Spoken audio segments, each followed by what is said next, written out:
ဒီဟောပြောဝင်ဖြစ်မြောက်အောင်ဝိုင်းဝန်းပြီးတော့တန်ဖိုးကူညီဆောင်ရွက်တဲ့ပုဂ္ဂိုလ်များနောက်ဒီဟောပြောဝင်မှာလာရောက်ပြီးတော့နားထောင်ကြတဲ့ပုဂ္ဂိုလ်အားလုံးကိုယ်ကြမ်းမှခြင်းစိတ်ကြမ်းမှခြင်းနဲ့ပြည့်စုံကြပါစေလို့ဆုတောင်းမြတ်တာပို့ပါတယ်ကိုယ်လေးတွေလည်းပါတော့ကိုယ်ရင်ဆိုတာသံဃာတော်ဝင်ပါပဲတပည့်တော်ဒူကောင်းကမကောင်းတော့မတ်တမရနိုင်တဲ့အတွက်ဒီလိုထိုင်တာကိုအပြစ်ရှိပါလေအပြစ်မှခွင့်လွတ်ပါလို့ရှိခိုးကြတော့တောင်းပန်ပါလေကိုယ်လေးတွေလည်းမြင်ရတယ်သီလရှင်လေးတွေလည်းအများကြီးပဲနောက်ကျောင်းသူကျောင်းသားဝတ်စုံတဲ့ကလေးတွေလည်းအများကြီးပဲမိဘတွေနောက်ပြင်ပကစိတ်ဝင်စားလို့နားထောင်တဲ့သူတွေလည်းအများကြီးပါပဲကျွန်တော်ဒီမှာလာခုလို့ပြောရတာအများကြီးဝန်တာကုန်ယူပါတယ်လို့ပြောချင်ပါတယ်သူကမြိုင်သီလရှင်စာသင်တတ်ဖြစ်တယ်လို့သီလရှင်ပညာရေးကျောင်းလည်းဖြစ်တယ်ဒီမှာပရဟိတကလေးတွေကိုကုညီပံ့ပိုးတဲ့အကြောင်းလည်းဖြစ်တယ်လို့သိရတယ်ကျွန်တော်ငယ်ငယ်တုန်းကအဲ့လိုပဲမန္တလေးမြို့ကမိဘမဲ့အကြောင်းမှာနေခဲ့ရဘူးလေဒါကြောင့်မို့လို့ဘဝတူချင်းကိုချင်းစာတယ်ကျွန်တော်နေခဲ့ရတဲ့မိဘမဲ့အကြောင်းကအတော်ဆင်းရဲပါတယ်ဒီကလေးတွေအဲ့လောက်ဆင်းရဲမယ်မထင်ပါဘူးကျွန်တော်နေခဲ့တဲ့မိဘမဲ့အကြောင်းမှာဒီသမင်းစားခဲ့ရဘာနဲ့စားရလို့ဆိုသမင်းကတော့သမန်ပါပဲဟင်းရတော့နေတိုင်းဟင်းနုຫນွေရွက်ဟင်းကျူကျောင်းထဲမှာကလေးတွေကွက်ကိုစိုက်ကြတာပေါ့အဲ့ဒီစိုက်တဲ့ဟင်းနုຫນွေရွက်ကအရွက်ကိုခူးပြီးတော့ဟင်းကျူချက်နေတိုင်းပါနောက်တစ်ခါမကြီးရွက်ဆက်ချင်ဟင်းမကြီးရွက်ဆက်ချင်ဟင်းကလည်းဒီမကြီးရွက်ကြမ်းကြမ်းနေပါပဲအဲ့တော့ကျွန်တော်ကမကြီးရွက်ခူးတဲ့တောင်အများကြီးယူရကလေးတွေကသစ်ပင်တက်ကောင်းလို့တော်သားဆိုတော့သစ်ပင်တက်မကြီးရွက်ခူးရလဲဖြစ်တယ်အဲ့ဒီမကြီးရွက်ကလည်းအနုညွန့်လေးတွေမဟုတ်ပါဘူးတုံတယ်လို့ခူးလိုက်တာပါပဲအဲ့တော့ဒါကိုငရုတ်သီးခွာချမ်းနဲ့ဆက်ချင်ချက်လိုက်တာပဲနေတိုင်းစားရတာတော့အဲ့ဒါပါပဲအကောင်းဆုံးကျွန်တော်တို့စားရတဲ့နေ့ကတော့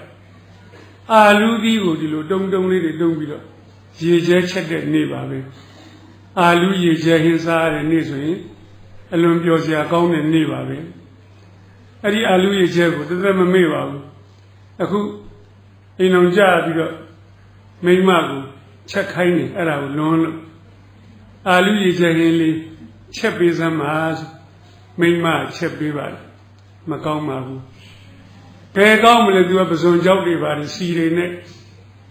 ကောင်းအောင်ချက်လို့မကောင်းတာဟိုမှာကရေလုံးရုပ်ပဲအဲ့ဒါကြောင့်မလို့ကိုဘာမှစားကြမရှိလို့ငတ်တဲ့ခါကျတော့အဲ့ဒါလေးကကောင်းတာအဲ့ဒါကိုခုကျတော့ပြန်လွမ်းတာငတ်ခဲ့တော့စားခဲ့ရတာလေးကိုပြန်လွမ်းတာဒီမှာရှိတဲ့ကလေးတွေကဆရာတဲ့အများကြီးတာမှာဆရာတို့ကဒီအာလူရဲ့ကျမြင်စားရတဲ့နေ့ဆိုလို့ရှိရင်ဟိုးတော်တော်နဲ့မစားနိုင်သေးဘူးအဲ့ဒီအာလူတုံးလေးတွေကိုဥချရသေးတာဒါကဘုရားတရားနန်းဒါကအဖေဒါကအမေဟိုးဒါကဦးလေးဒါကအဖေကြီးအဲ့ဒီခေါင်းထဲမှာတရိယာတွေကုန်လိုက်ဥချထားတာပါပဲပြီးတော့လည်းအဲ့ဒီဥချထားတာတွေကုန်ပြန်စားပလိုက်တာပါပဲအဲ့တော့အဲ့ဒီလိုနေခဲ့ရဘူးတော့ဒီလိုကလေးတွေကိုတွေ့ရပြောရတာဝန်တာပါတယ်လို့ပြောချင်ပါတယ်အချိန်ကလေးလဲယူပြီးတော့ပြောမှာပါဒီပြောဖို့ပြထားတဲ့ခေါင်းစဉ်ကအောင်စိတ်ပါပဲဒီเจ้าရာဟာအခွေတွေမှာနားထောင်မှုပြီးသားဖြစ်ကောင်းဖြစ်ပါလိမ့်မယ်ပြောင်းပြီးတော့ပြောခြင်းနဲ့စိတ်ရှိပါလေဒီမှာလည်းခွေတွေပါလေထုတ်မယ်ဆိုရင်ပြောင်းပြီးတော့ပြောခြင်းပါလေသို့တော်လည်းပဲဟိုဒီကလေးတွေနဲ့ဒီဟာနဲ့က ပြောဖို့အသင့်တော်ဆုံးမလို့မပြောင်းတော့ပါဘူးဒါကိုပဲပြောမယ်နောက်လိုအပ်တာကိုပံ့ပိုးပြီးတော့ပြောပါမယ်ဒီလူတစ်ယောက်မှာအောင်စိတ်ရှိဖို့လိုတယ်တို့စင်စင်ရဲရဲနဲ့တိမ်တိမ်ငယ်ငယ်ဖြစ်တဲ့လူတွေမိဘမရှိတဲ့လူတွေအဖေဆုံးအမေဆုံးမရှိတဲ့လူတွေရှင်းရတဲ့လူတွေအဲ့လိုလူတွေဟာအလိုလိုနဲ့စိတ်အားသိမ်ငယ်နေတတ်တယ်စိတ်အားနှိမ်ကြနေတတ်တယ်ဒါကြောင့်မလို့ညံ့သွားတတ်တယ်ဖြင်းသွားတတ်တယ်နောက်ပြီးတော့အလွန်ရှက်တတ်တဲ့ကလေးတွေချို့ဆိုရင်အလွန်ကြောက်တတ်တဲ့ကလေးတွေဖြစ်သွားတယ်အဲ့ဒါကြီးဟာတိတ်ပြီးတော့အားများသွားလို့ရှိရင်ကလေးတယောက်ကညံ့သွားတတ်တယ်တကယ်တော့ဘယ်သူမှသိငယ်စရာမရှိဘူးသိငယ်စရာမရှိဘူးတို့မှာကိုယ်ခန္ဓာခြေလက်မျက်စိကျမ်းမာရေးကောင်းနေတဲ့လူတိုင်းဟာအညွန့်တလူလူနဲ့ဟိုးထိတ်ကိုရောက်နိုင်တဲ့လူတွေကြီးပါပဲအခုမကြာခင်ကမှကဘာကျော်တစ်သေးကြီးတယောက်ကွယ်လွန်သွားတယ်Apple ကုမ္ပဏီရဲ့တစ်သေးကြီးပါပဲအဲ့ဒီတစ်သေးကြီးကသူ့မိခင်ကဆင်းရဲတော့ဒီယောက်ျားဘက်ကအဖေကသဘောမတူဘူးသဘောမတူတော့ဒီကလေးကရှိနေပြီအဲ့ဒီကလေးကိုမမွေးပဲနဲ့စွန့်လွတ်ပါမယ်ဆိုလို့ရှိရင်လက်ထပ်ဖို့ခွင့်ပြုမယ်အဲ့ဒီကလေးလေးကိုစွန့်လွတ်လိုက်ရပါတယ်အဲ့ဒီကလေးလေးဟာအခုကဘာပေါ်မှာအချမ်းသာဆုံးဒီကွန်ပျူတာ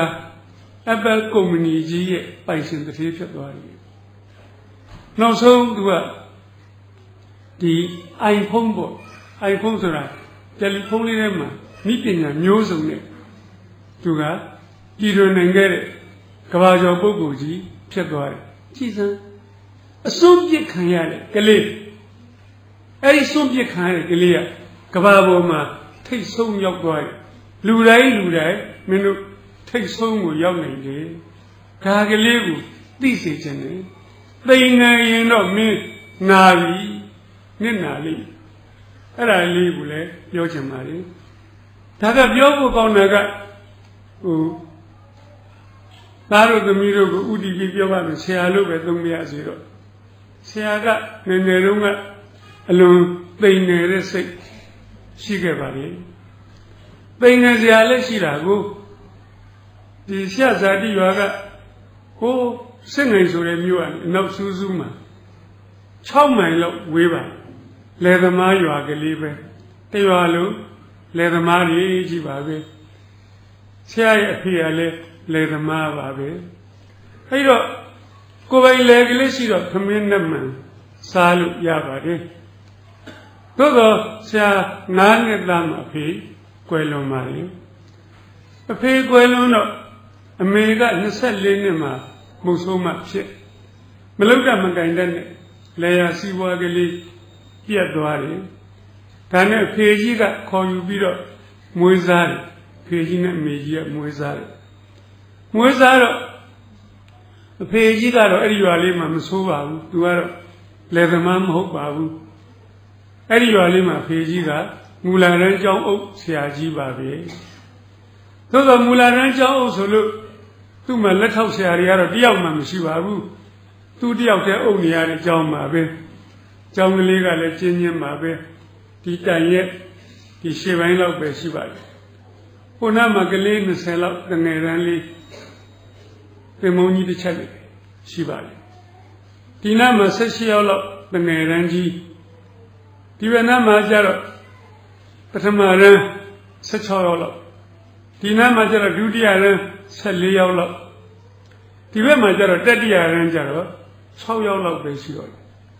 ဟိုဘက်မှာ4တန်းကျတော့2ယောက်3ယောက်ပဲရှိတော့တယ်ကြည့်နော်တငယ်တန်းလေးမှာ20ရှိတယ်4တန်းမှာကျတော့2ယောက်လောက်ပဲရှိတော့တယ်တပြေးပြေးနဲ့တန်းကြီးလာတဲ့လူတွေရော့သွားတယ်နည်းသွားတယ်ဘာဖြစ်တာတော့ဆရာတို့ရွာလယ်သမားတွေကဒုတိယတန်းလောက်အောင်လို့သေစာရှင်စာဖတ်တိုင်တော့ပေါ့ကွာကြောင်းထုတ်သွားကြကြွယ်ကြောင်ခိုင်းနွားကြောင်ခိုင်းနေ4တန်းရောက်ရင်လူကမရှိတော့အဲ့ဒီကြောင်ကလေးမှလည်းတန်းနဲ့ဘာမှကာချတာမရှိပါဘူး သင်္ဘောကြီးတစ်ချက်ထောင်ထားရင်အဲ့ဒါအတန်တန်ပဲသင်္ဘောကြီးဆိုလို့လည်းကောင်းကောင်းမဟုတ်ပါဘူးသွတ်ပြားပေါင်ကွတ်ထားတာပါပဲမျက်စိနဲ့မြင်ကြည့်လိုက်ပေါ့သင်္ဘောကြီးတစ်ချက်ထောင်အဲ့ဒါတန်နောက်တန်နဲ့တန်ကာထားလို့လည်းပဲရမလဲဆရာကတယောက်သေးရှိအဖေကြီးကဒီလိုခလေကောင်ကထိုင်ကြည့်ရင်အတန်အားလုံးမြင်ရတယ်အတန်အားလုံးကိုဖေကြီးကကြည့်နေမြင်နေငြိမ်လို့တကယ်လို့ဖေကြီးကပထမတန်းကိုသွားစာပြရင်ဟိုလေးရန်နာကောင်ကြီးကြောက်တင်မုန်းနဲ့ခုတ်ကုန်ကြပြီရံပွဲချနေပြီဖေကြီးကလေးရန်ကိုပြေးရတယ်အဲ့ဒီကောင်ကြီးစူပြောပြီးတော့ဖြင်းနေတော့ရှိသေးဒုတိယရန်ကောင်ကြီးနှစ်ပန်းချကုန်မြန်ပြီဒုတိယရန်ပြေးရပြန်ပြီအဖေကြီးမှာစာသင်ရတာကနည်းနည်းရံပွဲဖြင်ရတာကများပါပဲအဲ့ဒီကြောင်းကလေးမှာဆရာကကြောင်းနေခဲ့ရတယ်အခုသားတို့သမီးတို့နေရတဲ့ဟာမျိုးပဲဟုတ်မှာတော့တော်ကြောင်းပဲအဲ့လိုနေရတော့အဲ့ကြောင်းလေးမှာသိသဘောကျတာတခုရှိပါတယ်ဘာလဲဆိုအဲ့ကြောင်းလေးမှာစာမေးပွဲလုံးဝမရှိပါဘူးပထမဆန်းဒုတိယဆန်းလည်းမရှိပါဘူးအတန်းတင်စာမေးပွဲကြီးလည်းမရှိပါဘူး။ຫນွေရာသီသူများအကြောင်းတွေပိတ်ရင်ဆရာတို့အကြောင်းလည်းခက်တီတီနဲ့ပိတ်လိုက်တာပါပဲ။ဟိုစာမေးပွဲတွေပြီးသွားတဲ့သဘောပါပဲ။ကျောင်းပြန်ဖွင့်တဲ့ခါကျတော့ဖေကြီးကဟိုစပွဲနာကကောင်းနေဒီပရင်းမောင်နာကိုရွှေ့လိုက်တဒန်းတက်သွားတာပါပဲ။ဒီပရင်းမောင်နာကကောင်းနေခေါင်းရင်းစပွဲကိုသွားလိုက်လေးရန်ရောက်သွားတာပါပဲတယောက်မှလည်းမကြပါဘူးဘယ်ကြမလဲဖြေမှမဖြေရတာပဲအကုန်လုံးအောင်တယ်ဗျဖိတ်ဟန်ကြတာပဲတခုတော့ရှိတာပေါ့လေမင်းကကျောင်းဆက်တက်နေတော့လေးရန်ထိရောက်သွားမှာပဲမင်းကဒုတိယရန်နဲ့ထွက်သွားရင်တော့ဒုတိယရန်ပြီးသွားမှာပဲဆရာအဲ့လိုနည်းနဲ့လေးရန်ရောက်သွားတယ်ဆရာလေးရန်ရောက်တဲ့နေ့ကျတော့ဖေကြီးကလေးတန်းကစာမေးပွဲဖြေရမယ်တဲ့ဟောတစ်သက်လုံးမဖြေဘူးအဲ့စာမေးပွဲကလည်းဘယ်လိုလုပ်ဖြေရမှန်းလည်းမသိစာမေးပွဲဆိုတာကဘာမှမသိအဲ့ဒီနှစ်ကစတာပဲဗျအဲ့ဒီလေးရန်စာမေးပွဲဟာတဲ့ဘုတ်စီတဲ့ကိုရွာကိုเจ้าဖြေလို့မရဘူးတဲ့ဟိုစစ်နိုင်မျိုးပေါ်ကထက်တန်းเจ้าမှာသွားပြီးတော့ဖြေရမယ်တဲ့ဩကိုเจ้าတောင်ကိုဘယ်လိုဖြေရမှန်းမသိဘူးစစ်နိုင်မျိုးပေါ်ကထက်တန်းเจ้าသွားဖြေရမယ်ဆိုတော့ပိုဆိုးနေပြီအဲ့ဒီကဆရာတို့เจ้าမှာလည်းလေးတန်းเจ้าသားကများဆဆပါပဲဆရာတယောက်ထဲရှိပါရဲ့ဒါတကယ်ဖြစ်ပြသို့တော့ဖေကြီးကမင်းသွားဖြေရမယ်ဆိုတော့လေအဖေကြီးကြောက်တာနဲ့သွားဖြေရပါတယ်သွားဖြေလိုက်တော့လေအောင်သွားတယ်ဗျအဲ့ဒီနှစ်ကဆရာတို့เจ้าရဲ့လေးတန်းအောင်ချက်ကတော့ရာနှုံးကြီးပါပဲ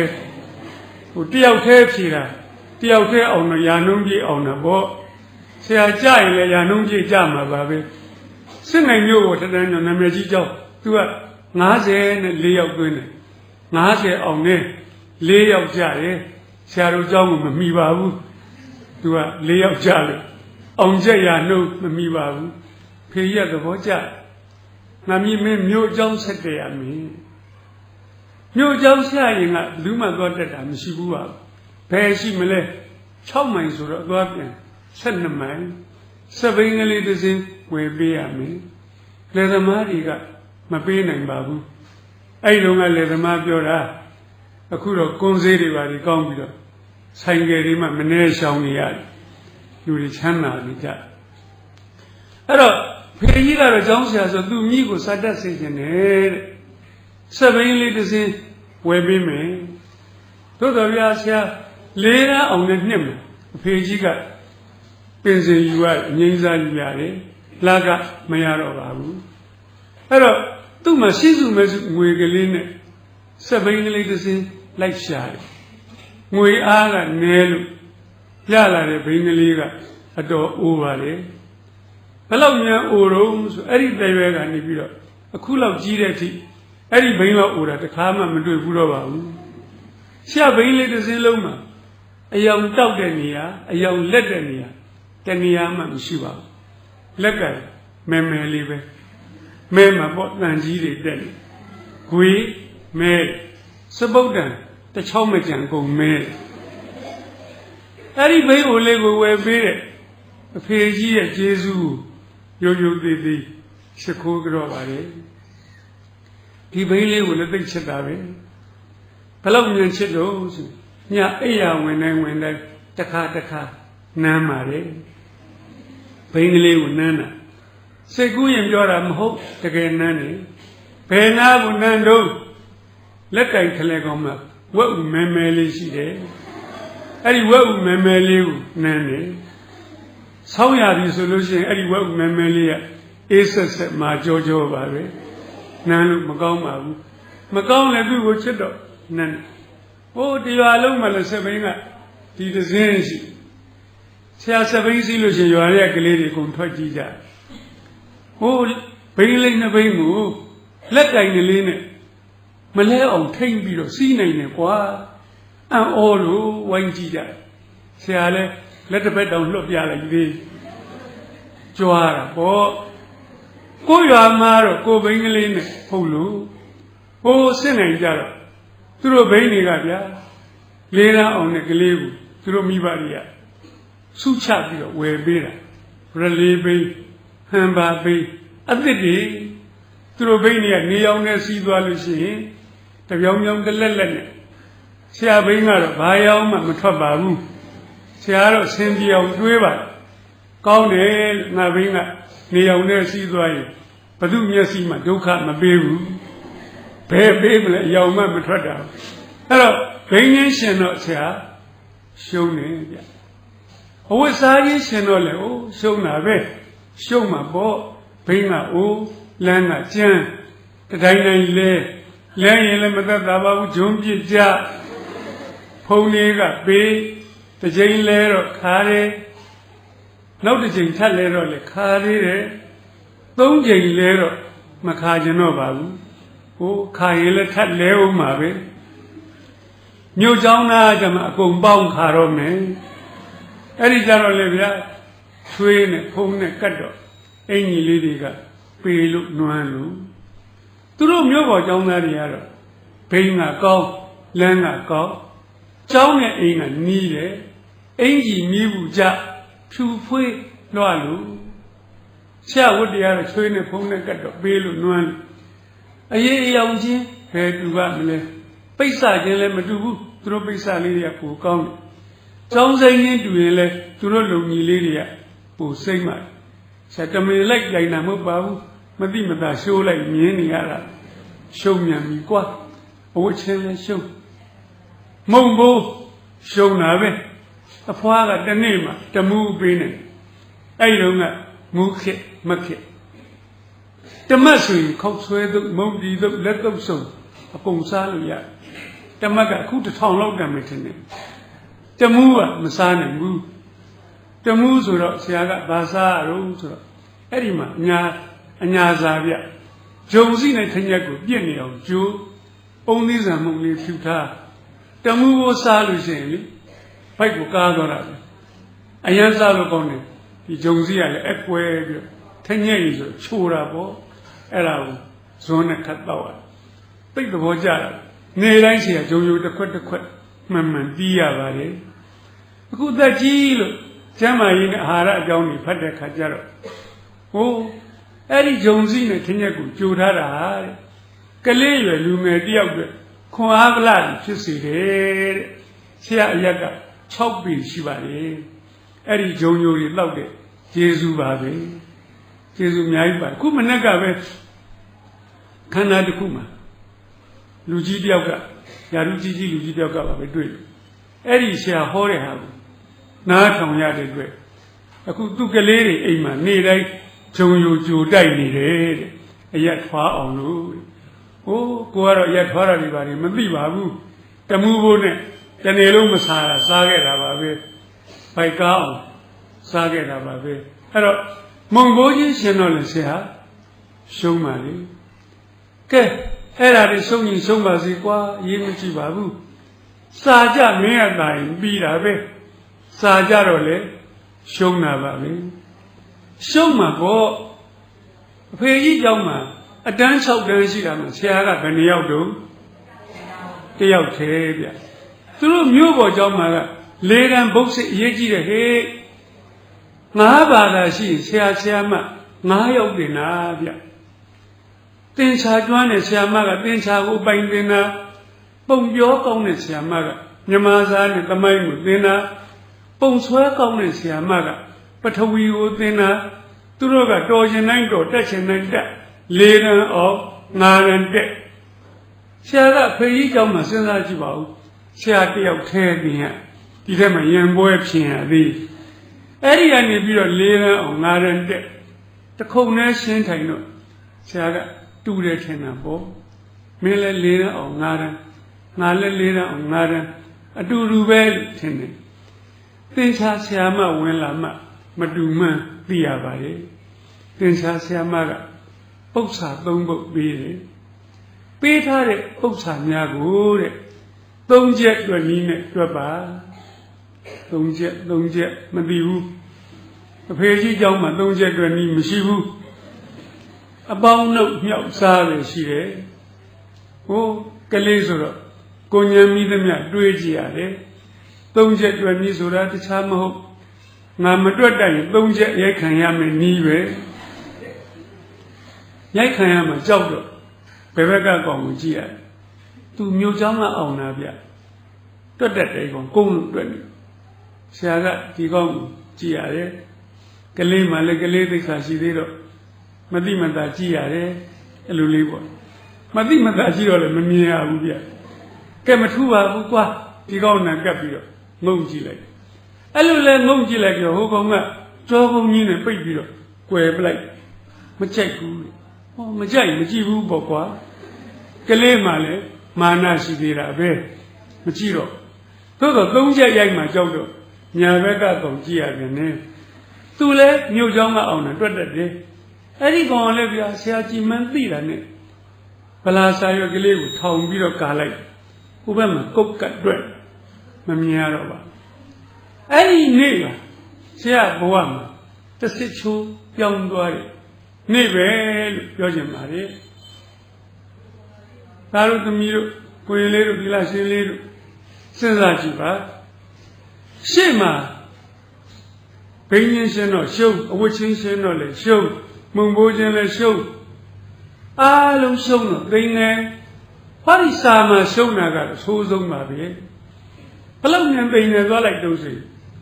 ငါဒီမြို့ပေါ်မှာကျောင်းသားများကဘာတစ်ခုမှမမိပါလားသူတို့ဒီငါတဲ့အစစအရာရာတာလွန်ကြကုန်၏ငါဒီသူတို့အောက်မှာတစ်ထစ်နေရှိ၏သူတို့ကိုမျက်နှချင်းဆိုင်ပြီးတော့စကားပြောဖို့တောင်မဝင်ရဲသလောက်ပါပဲဆရာ10နှစ်17နှစ်လောက်ကလေးတွေတော့ပေါ့အဲ့တော့စာလည်းမကြိုးစားတော့ပါဘူးကြိုးစားရင်လည်းသူတို့ကိုမနိုင်ဘူးမမီဘူးထင်လို့မမီမဲ့တူတော့လကအမောခံမနေတော့မကြိုးစားတော့စာညံ့နေဗျာသိညံ့တာစာညံ့တော့ဆရာတို့ကျောင်းကလဘတ်ဆာမေဝဲလာစီစစ်တယ်ဆရာလဘတ်ဆာမေဝဲတခါမှမအောင်ဘူးပါဘူးလာတိုင်းကြပါတယ်6ဘာသာဖြစ်ရမြဲတယ်4ဘာသာကြ2ဘာသာလောက်ပဲအောင်သင်္ချာဒိုင်ကန်ကြတခါမှမအောင်ဘဲဥတွေပါဒီဖော်ခြင်းတော်ခြင်းပဲသင်္ချာညံ့အဲ့တော့တန်းထဲမှာ position အဆင့်ကိုစီလိုက်လို့ရှိရင်ဆရာကလူ60ရှိတဲ့တန်းထဲမှာ42နောက်မှာရှိတယ်တဝက်ထိမလာဘူးပါဘူးညံ့နေအတန်းထဲမှာပထမတစ်ခါမှမရဘူးပါဘူးဆရာမှတ်မိတယ်ကောင်မလေး2ယောက်နဲ့ကောင်လေး1ယောက်နဲ့သူတို့3ယောက်ပဲလဲလဲနဲ့လူယူနေကြယူပေါ်ဒါသူတို့ကိစ္စပဲကိုနဲ့ဘာဆိုင်တာမှတ်လို့ဆရာသူတို့ကမနာလိုစိတ်လည်းမရှိပါဘူးလူကျင်စိတ်လည်းမရှိပါဘူးကိုယ့်ဘာသာကို42နောက်မှာအေးစေးစေးနေနေတာပါပဲခက်ညံ့ညံ့လူပါပဲအေးအဲ့ဒီမှာတခုတော့ရှိပါရဲ့မြန်မာစာလေးတစ်ဘာသာတော့မဆိုးဘူး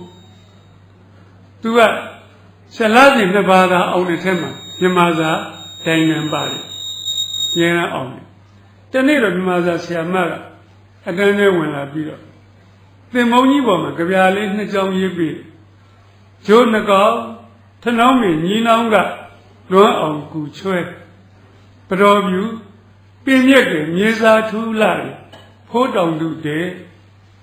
အဲ့ဒီပေးထားတဲ့ကြပြားကိုသင်လျော်တဲ့ခေါင်းစဉ်တစ်ခုတက်ပါတမျက်နာလောက်စာစီကုန်းပါဟိုလုတ်တတ်တယ်ဆရာသိတယ်ရေးမလို့ပြင်နေတော့ကြောကုန်းကြီးနဲ့꿰တဲ့ကောင်ဒုက္ခရောက်နေပါပြီဆရာလှမ်းမေးလက်တော့ပြီးတော့ဟဲ့ဟိုဂျိုးဆိုတာဘယ်လိုကောင်းလဲဟာမျိုးကွာကောင်ဂျိုးမသိဘူးဆရာသိတာပေါ့ဆရာတို့ရောမဂျိုးနှစ်ကောင်ပဲကအုပ်လိုက်ပြီးရှိတာပဲဟာဟဲ့မင်းဂျိုးဆိုတာခိုးလောက်ရှိတယ်လေငှက်လက်ဘေးမှာပျောက်ကလေးတွေနဲ့တကူကူးမြည်တာဂျိုးပေါ်ကွာဟိုညာဘက်ကဗလာဆန်နဲ့ထောင်နဲ့ကောင်နဲ့ပြဿနာတက်နေပြန်ပြီဆရာလှမ်းမေးဟဲ့ထနှောင်းမြန်ညီနောင်နေပါလိရှိလို့လားဟာရှိတာပေါ့မင်းတို့တော့လူတွေသစ်ပင်တွေကိုဆွေမျိုးဆက်ထားတာဗျညောင်မင်းမောင်နှမတွေထန်းညီအကိုတဲ့ထနှောင်းမင်းညီနောင်ရှိတယ်ကွဟိုရှေ့ခွာကောင်လည်းလှဲ့မင်းနေပြန်ပြီဟဲ့ဘရောပြူဆိုတာဘယ်လိုပင်လဲတဲ့အမြင်ကြီးလားဟိုဘယ်မြဲမလဲမြဲဘရောပြူတို့ဘရောညိုးတို့နွားတွေကြိုက်တယ်ကွဟာအဲ့ဒီနေရာဒေါသဖြစ်ရတာတော့စတိုင်ကြပါလေဒီကောင်တွေကိုဆရာကြီးလုပ်နေရတယ်အဲ့တော့ဖိုးတောင်သူတဲသိတာပေါ့ဗျာကို့ဖေတဲသွားနေကြတဲ့ခေါင်းစဉ်တောင်းရပြီဖိုးတောင်သူတဲလို့တက်လိုက်တယ်ကို့ရွာကို့လေတော့ကကို့သစ်ပင်ကြီးကို့မြက်ကြီးကို့ငှက်ကြီးဟိုးအားလုံးဆရာနဲ့ရင်းနှီးတယ်ရေးလို့ကောင်းလိုက်တာအဲ့ဒါလေးကိုရေးတော့15မိနစ်နဲ့တမျက်နှာပြီးအဲ့ဒီကောင်ကြီးတစ်ချိန်သာရှိရောတယောက်မှမပြီးဘူးဆရာပြီးတာနဲ့စောက်ကလေးကိုဆရာမသွားပြဆရာမကဖတ်ကြည့်တယ်ဖတ်ကြည့်ပြီးတော့ဟဲ့အားလုံးနားထောင်ကြစမ်းဆရာစာရေးစာပုံကလေးကိုတကန်းလုံးကြားအောင်ဖတ်ပြတယ်ဖတ်ပြပြီးတော့စောက်ကလေးကိုပိတ်ပြန်ပေးရင်းနဲ့ပြောလိုက်ပါသေးတယ်မင်းကြည့်ရင်စာရေးဆရာဖြစ်မယ်တဲ့ငါးတန်းမြမစာဆရာမပြောတဲ့စကားဆရာနှလုံးသားထဲမှာစွဲဝင်စူးနစ်သွားပါလေစာရေးဆရာဘာကောင်မှန်းလည်းမသိပါဘူးတောเจ้าမနေရတာပဲသိမသိဆရာမကကောင်းလို့ပြောတာနေမှာအဲ့ဒီငါးတန်းကျောင်းသားကလေးကစာရေးဆရာဖြစ်ချင်ခဲ့ပါလေဟိုလာဘစာမေးပွဲသာမအောင်တာဗျတန်းနေစာမေးပွဲကြိုက်တယ်ဆရာအောင်သွားတယ်အောင်ရတဲ့ကျောင်းကလည်းသင်္ချာ1နဲ့2ရှိတယ်ဗျနှစ်က9တန်းကျမှစတင်တော့လိုက်နိုင်တယ်နှစ်ဘာသာပေါင်းလို့80ဆိုရင်ဆရာအောင်သွားတယ်သမန်နန်းကြီးတော့ကျန်တဲ့ဘာသာတွေလည်းကုံယုံကျက်လိုက်တော့ပါသွားအဲ့လိုနဲ့10တန်းရောက်သွား10တန်းရောက်တဲ့ခါကျတော့ဆရာစာရီအများကြီးဖတ်နေပြီကျောင်းစာရီမကပြင်ပစာရီအများကြီးဖတ်နေပြီသားတို့သမီးတို့ကိုပြောချင်ပါလေကျောင်းသူကျောင်းသားကိုကျောင်းစာတော်ဖို့အဓိကနော်နံပါတ်1ကျောင်းစာတော်ရမယ်အဲ့ဒါပို့ပြီးတော့ຫນွေရာသီကျောင်းပိတ်ရဲ့သတရင်ကျွတ်ကျောင်းပိတ်ရဲ့ခရစ်စမတ်ကျောင်းပိတ်ရဲ့အဲ့လိုကျောင်းပိတ်တဲ့ခါဒီမှာတော့အပြင်ပဘုဒ္ဓစာတွေကိုလည်းဖတ်ကြပါသူသဖြင့်10တန်းရောက်ရင်တော့ဆရာကသတိပေးချင်ပါလေ10တန်းနဲ့တစ်နှစ်တော့ပြင်ပစာတွေကိုနားလိုက်ပါ10တန်းအတွက်ကိုပဲအစွမ်းကိုကြိုးစားပါဘာဖြစ်လို့လဲဆို10တန်းကဘဝမှာအဆုံးဖြတ်ပေးတဲ့အတန်းမို့ပဲအဲ့ဒီအတန်းမှာမင်းအောင်ချက်ပေါ်မူတည်ပြီးတော့တက်ကတူကြီးကွဲသွားလိမ့်မယ်ဒီကြောင့်မို့လို့ကိုရကျင်တဲ့တက်ကတူရဖို့အတွက်10တန်းနှစ်ကိုတော့အစွမ်းကိုကြိုးစားဂုံတူးတွေအများကြီးနဲ့ပါအောင်ကြိုးစားရင်ဘယ်เจ้าကလေးဖြစ်ပါလိမ့်မယ်။အိုးသူတို့ကချမ်းသာတော့ကျောင်းကောင်းစားကြီးတွေနေလို့ကျူရှင်ကောင်းစားတွေတက်လို့ဝိုင်းကျူရှင်တွေနဲ့ဆရာကောင်းစားတွေငှားလို့သူတို့ကတော့ရကျွန်တော်တို့တော့ မမျော်မှန်းနိုင်ပါဘူးလို့မယူဆလိုက်ပါနဲ့မျော်မှန်းလို့ရှိရင်ရပါတယ်လို့ပြောချင်ပါတယ်အဲ့တော့ဆရာဆယ်တန်းနဲ့ပတ်သက်လို့ဒါပြောတာနောက်တစ်ခုသားတို့သမီးတို့ပြောချင်ပါတယ်ဒီ73လိပ်14နှစ်ဆိုရင်ကလေးတွေကအရွယ်ရောက်လာပါပြီအတန်းတွေကငယ်ပါသေးတယ်မင်း10 တန်းမအောင်ပဲနဲ့မြန်သမီးကြီးစားထားဖို့စိတ်မကူးလိုက်ပါနဲ့ကလေးစိတ်နဲ့ကလေးလိုနေပါဣစကလီတွေပါလေတော့မစင်စားလိုက်ပါနဲ့ကလေးဟာကလေးလိုနေတာမှန်ဆုံးပါပဲဒီရှက်သားနဲ့သမီးရှိပါလေသူတို့ကို10 တန်းမအောင်ပဲနဲ့သမီးစားထားခြင်းနဲ့စိတ်မျိုးသေးသေးလေးတောင်မဝင်စားဘူးဆုံးမထားပါလေသူတို့ကလည်းမဝင်စားပါဘူးသူတို့ဂုံတူးတွေအများကြီးလိုချင်တယ်သူတို့ကြိုက်တဲ့တက်ကလေးတွေတက်ချင်တယ်သူတို့ကြိုးစားတယ်စိတ်ကိုမဝင်စားပါဘူးအဲ့လိုနည်းနဲ့10 တန်းမှာသူတို့ထင်ကောင်းမှုအောင်ရပါတယ်သူတို့တက်ချင်တဲ့တက်ကလေးတက်ရပါတယ်တက်ပြီးတော့တက်ကလေးဒုတိယနေ့ရောက်တဲ့အထိသူတို့ကြီးစားမထားတတ်သေးဘူးဆရာကလည်းတတိပေးရတယ်ဟေးကောင်လေးတက်ကလေးဒုတိယနေ့တောင်ရောက်နေပြီနော်ကြီးစားလေးပါလေးထားခြင်းထားကြတော့အဖေကတတိပေးရပြီပြောချင်တာကအဲ့ဒီလောက်ကြိုက်မင်းတို့ထားကြတယ်မလားထားပါတသက်လုံးပြိုကြီးနေပါလူပြိုကြီးနေပါလို့ဆရာမပြောသို့တော့10 တန်းလောက်မှမအောင်သေးပဲနဲ့ကြီးစားထားရင်တော့အဲ့ဒီကောင်ဘဝမှာလူမွေးလူတော့မပြောင်းတော့ဘူးစိတ်တွေဖွေပြားသွားပြီဒါကလေးကိုသတိပေးချင်ပါလေသတိထားလိုက်စား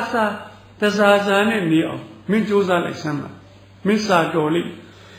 စာတော်နည်းကိုလည်းပြီးရင်ပြောပါအဲ့ဒါနဲ့ဆရာက10 တန်းလောက်ရောက်တော့ဒီလိုဆုံးမမဲ့လူလည်းမရှိဒီလိုဟောပြောဝဲလည်းနားမထောင်ရအဲ့တော့ဆရာကစာရီကိုစောက်ဖတ်ဝတ္ထုတွေလည်းဖတ်အဲ့ဒီမှာဆရာဖတ်တဲ့ဝတ္ထုတစ်ခုအတူခိုးမှလို့5 ပါးမှောက်သွားတယ်ဝတ္ထုတွေကကောင်းကလေးက10 တန်းကျောင်းတာဖတ်နေနေဟဲ့ငါလည်း10 တန်းမှာပဲဗျမိတ်ဆက်နေရသေးဆက်ဖတ်တော့သူ့အမေကမုတ်ဆိုးမှာဟာကိုတောင်ကောင်းသေးကွာငါအမေလည်းမုတ်ဆိုးမှာပါပဲဗျနှစ်ချက်တူသွားပြီဆက်ဖတ်သူ့အမေကဆင်းရဲတယ်ဟာဟဲ့ငါအမေလည်းဆင်းရဲတာပဲ3 ချက်တူသွားပြီဆက်ဖတ်သူဟာသင်္ချာကိုသိမ့်မုန်းတာပဲဟာကောင်းမြန်ပြီငါကလည်းသင်္ချာဆရာမတော်မကြည့်ချင်ပါဘူးသင်္ချာကြောက်တော့သင်္ချာဆရာမပါကြောက်သွား4 ချက်တူပြီးဒီဝတ္ထုကိုကြိုက်တာပေါ့ဆက်ဖတ်လိုက်တော့သူ့မှာချစ်သူရှိတယ်ဒီကောင်10 တန်းရှိတယ်ချစ်သူရှိတယ်ဟာဒါလေးကြမတူတော့ပါဘူးဆက်ဖတ်လိုက်တော့သူ့ချစ်သူကောင်မလေးတဲ့သူနဲ့တန်းတူပဲ10 တန်းကဒါဆိုရင်တော့သူအောင်လို့ရနိုင်ပါလေအဲ့ဒီဝတ္ထုကိုဖတ်တဲ့နေ့ကစပြီးတော့ဆရာကိုနဲ့တန်းတူ10 တန်းကမိန်းကလေးတွေကိုစတင်ပြစ်မှားတော့တာပါပဲဇက်လိုက်နဲ့တူခြင်းလို့ဆက်ဖတ်တော့သူချစ်သူကောင်မလေးရတန်းထဲမှာရုပ်ကလည်းချောတယ်ပတ်စံလည်းချမ်းသာတယ်ဒါလည်းဖြစ်နိုင်ပါလေကွာဆရာတန်းထဲမှာရုပ်ဆိုးပြီးတော့ဆင်းရဲတဲ့ကောင်မလေးတွေကင်းလွတ်ခွင့်ပေးလိုက်ပါလေနောက်တော့သူကဗျာဆက်ဖတ်လိုက်တဲ့ခါကျတော့10 တန်းစာမေးပွဲကိုမဖြေတော့ဘူးကွာဟာအဲ့ဒါပိုကောင်းတာပဲကွာကိုယ်ကလည်းဗျာဒီ10 တန်းကိုဖြေရင်လည်းအောင်မယ်မထင်ပါဘူး10 နှစ်မှတစ်သက်လုံးဖြေတော့မအောင်ဘူးလို့ထင်တဲ့အကောင်ကိုယ်သဘောကျတဲ့ဇက်လိုက်ကမဖြေတော့ဘူးဆိုတော့ဆရာကထောက်ခံ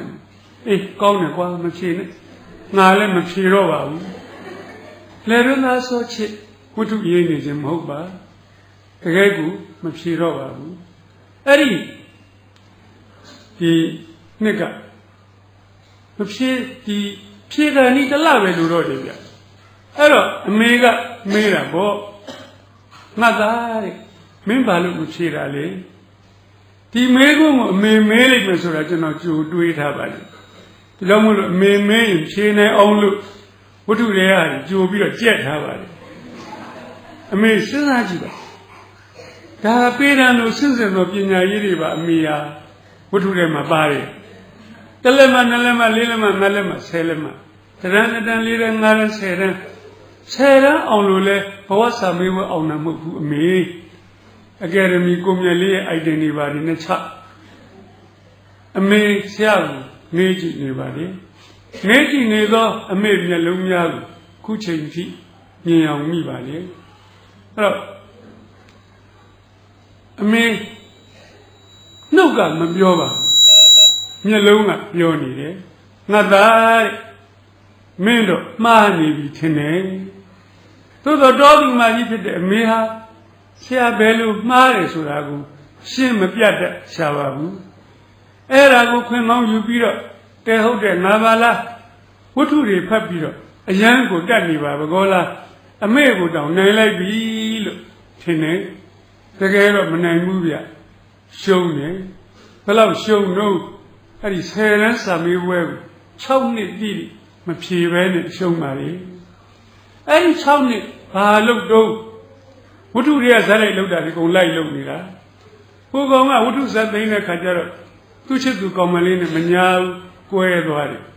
ဟိုးတလွန်လွန်တဆွေးဆွေးနဲ့တငင်းငင်းတမိုင်းမိုင်းဆရာကလည်းအဲ့ဒီဝတ္ထုဖတ်ပြီးတော့တလွန်လွန်တဆွေးဆွေးတငင်းငင်းတနိုင်နိုင်ဟိုကောင်ကသူ့ချစ်သူနဲ့ကွဲလို့လွမ်းတာမင်းကဘာရှိလို့လွမ်းတာတော့အဲ့ဒီဘာမှမရှိတာကြီးကဘိုးတောင်းလွမ်းမှုကောင်းသေးလွမ်းပြီဆိုမရတော့ဝတ္ထုထဲမှာသူကနောက်ဆုံးစပ်သိမ်းတော့သူဒီတဲ့ဥခေါင်းကို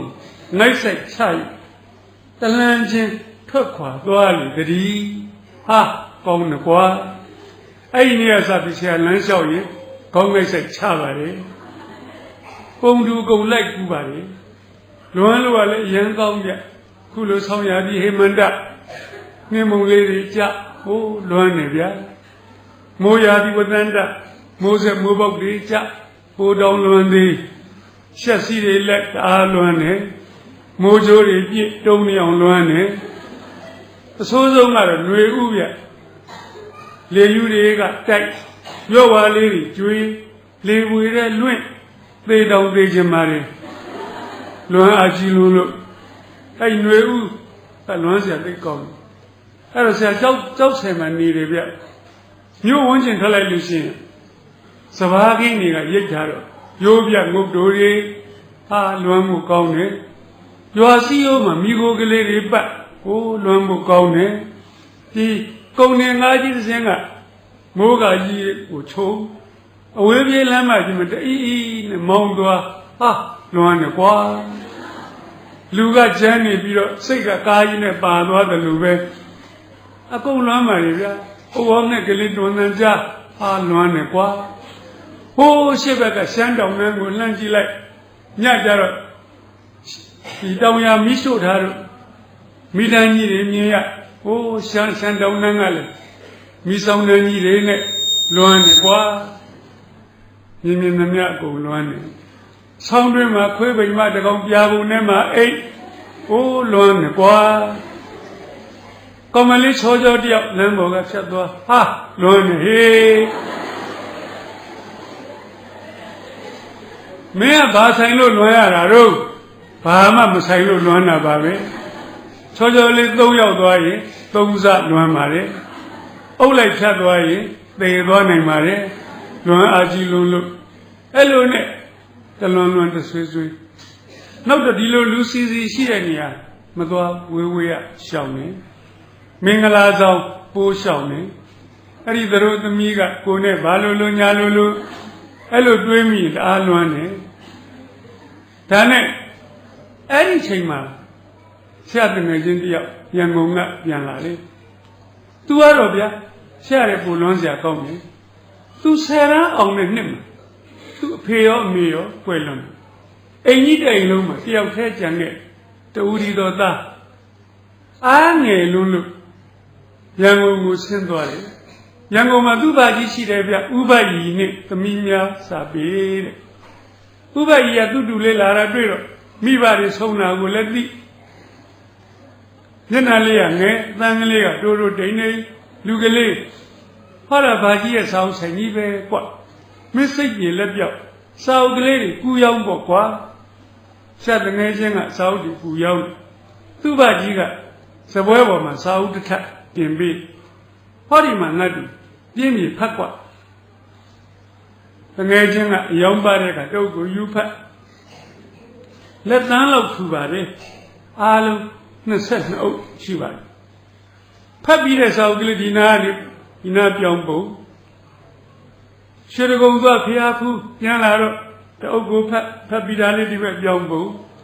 22အုပ်သောစာအုပ်များကိုဆရာတငယ်ချင်းတလနီးပါးဖတ်တော့အားလုံးပြီးသွားပါလေဒီနာလေးကအပုံဒီနာလေးရောက်သွားသူ့ဘာကြီးကိုလှမ်းပြောတယ်ဘာကြီးရဲ့ကျွန်တော်ကြောက်ဆယ်ပြန်တော့မင်းဘာကြီးကဒီလေသံကိုကြိုက်တယ်တဲ့အလားတုန်းကလေသံမဟုတ်မျက်နှာကိုလှမ်းကြည့်လိုက်မျက်နှာငယ်လေးမဟုတ်သေချာအောင်လို့ဘာကြီးကမေးခွန်းတစ်ခုမေးအေးပြန်ပြီးရင်ဘာလို့မလဲလူလေးရအဲ့လိုမေးလိုက်တော့ဆက်တငယ်ချင်းကပြန်ဖြေတက်ကတူဆက်တယ်မယ်ဘာကြီးဟာဒီဖြေကိုပို့ကြိုက်တယ်ဘာကြီးကလှမ်းကြည့်လိုက်သူပေးထားတဲ့စာအုပ်ပုံဒီနာကုံလို့ဟိုနာရောက်သွားပြီဘာကြီးကစာသမားဗျလူပါဒီယုံမြင်လို့ဒီချုံထွင်တာငါပြစ်တယ်ညမှန်သွားပြီတဲ့ငါတူရဲ့တသက်တာစိတ်ချခွန်အားရှိတဲ့စာတွေကိုဖတ်ခိုင်းလိုက်တာ22အုပ်ဖတ်လိုက်ဟိုကောင်ခွန်အားပြည့်သွားပြီမကြမ်းမာတဲ့လူနာကိုအားစေးတိုက်တယ်လို့စိတ်မကြမ်းမာတဲ့ကောင်ကိုခွန်အားရှိတဲ့စာအုပ်တစ်ထပ်ပေးလိုက်အားရှိသွားပြီပြောင်းသွားပြီအဲ့ဒီမှာတငယ်ချင်းကောင်းတယ်ဒီကောင်ကဘာကြီးတဲ့ဒီစာအုပ်ကလေးတွေတော့ကျွန်တော်အပိုင်ပေးလိုက်ပါတောင်းတယ်။အော်ယူသွားလေလူလေးကအဲ့ဒါမင်းကိုပေးပြီးသားပဲလေကွာ။ဂုံလျှော်ကြိုးလေးနဲ့စီးပြီးတော့ယူလာတယ်။သူ့ဘုံမဟုတ်ဘူး။သူ့တငယ်ချင်းဟိုကောင်ကလွန်လွန်တဆွေးဆွေးတနင်းလေးတငိုင်ငိုင်နဲ့အကောင်ဟိုကောင်ဆိုတာဒီကောင်ရှာဥဒရိယလို့စောက်စည်းလေးယူလာတယ်။60ရောက်လို့ရှာအိမ်ဝင်လာစောက်စည်းလေးကိုစပွဲပေါ်တမင်သက်သက်လမ်းပြီးအောင်ပုတ်ကနေချဆရာရှိပါရဲ့အိယာကရင်ပေါ်မှာပက်လက်ကလေးဘာလို့နေတော့လွမ်းနေပါလေဘုကောင်ကပြောတယ်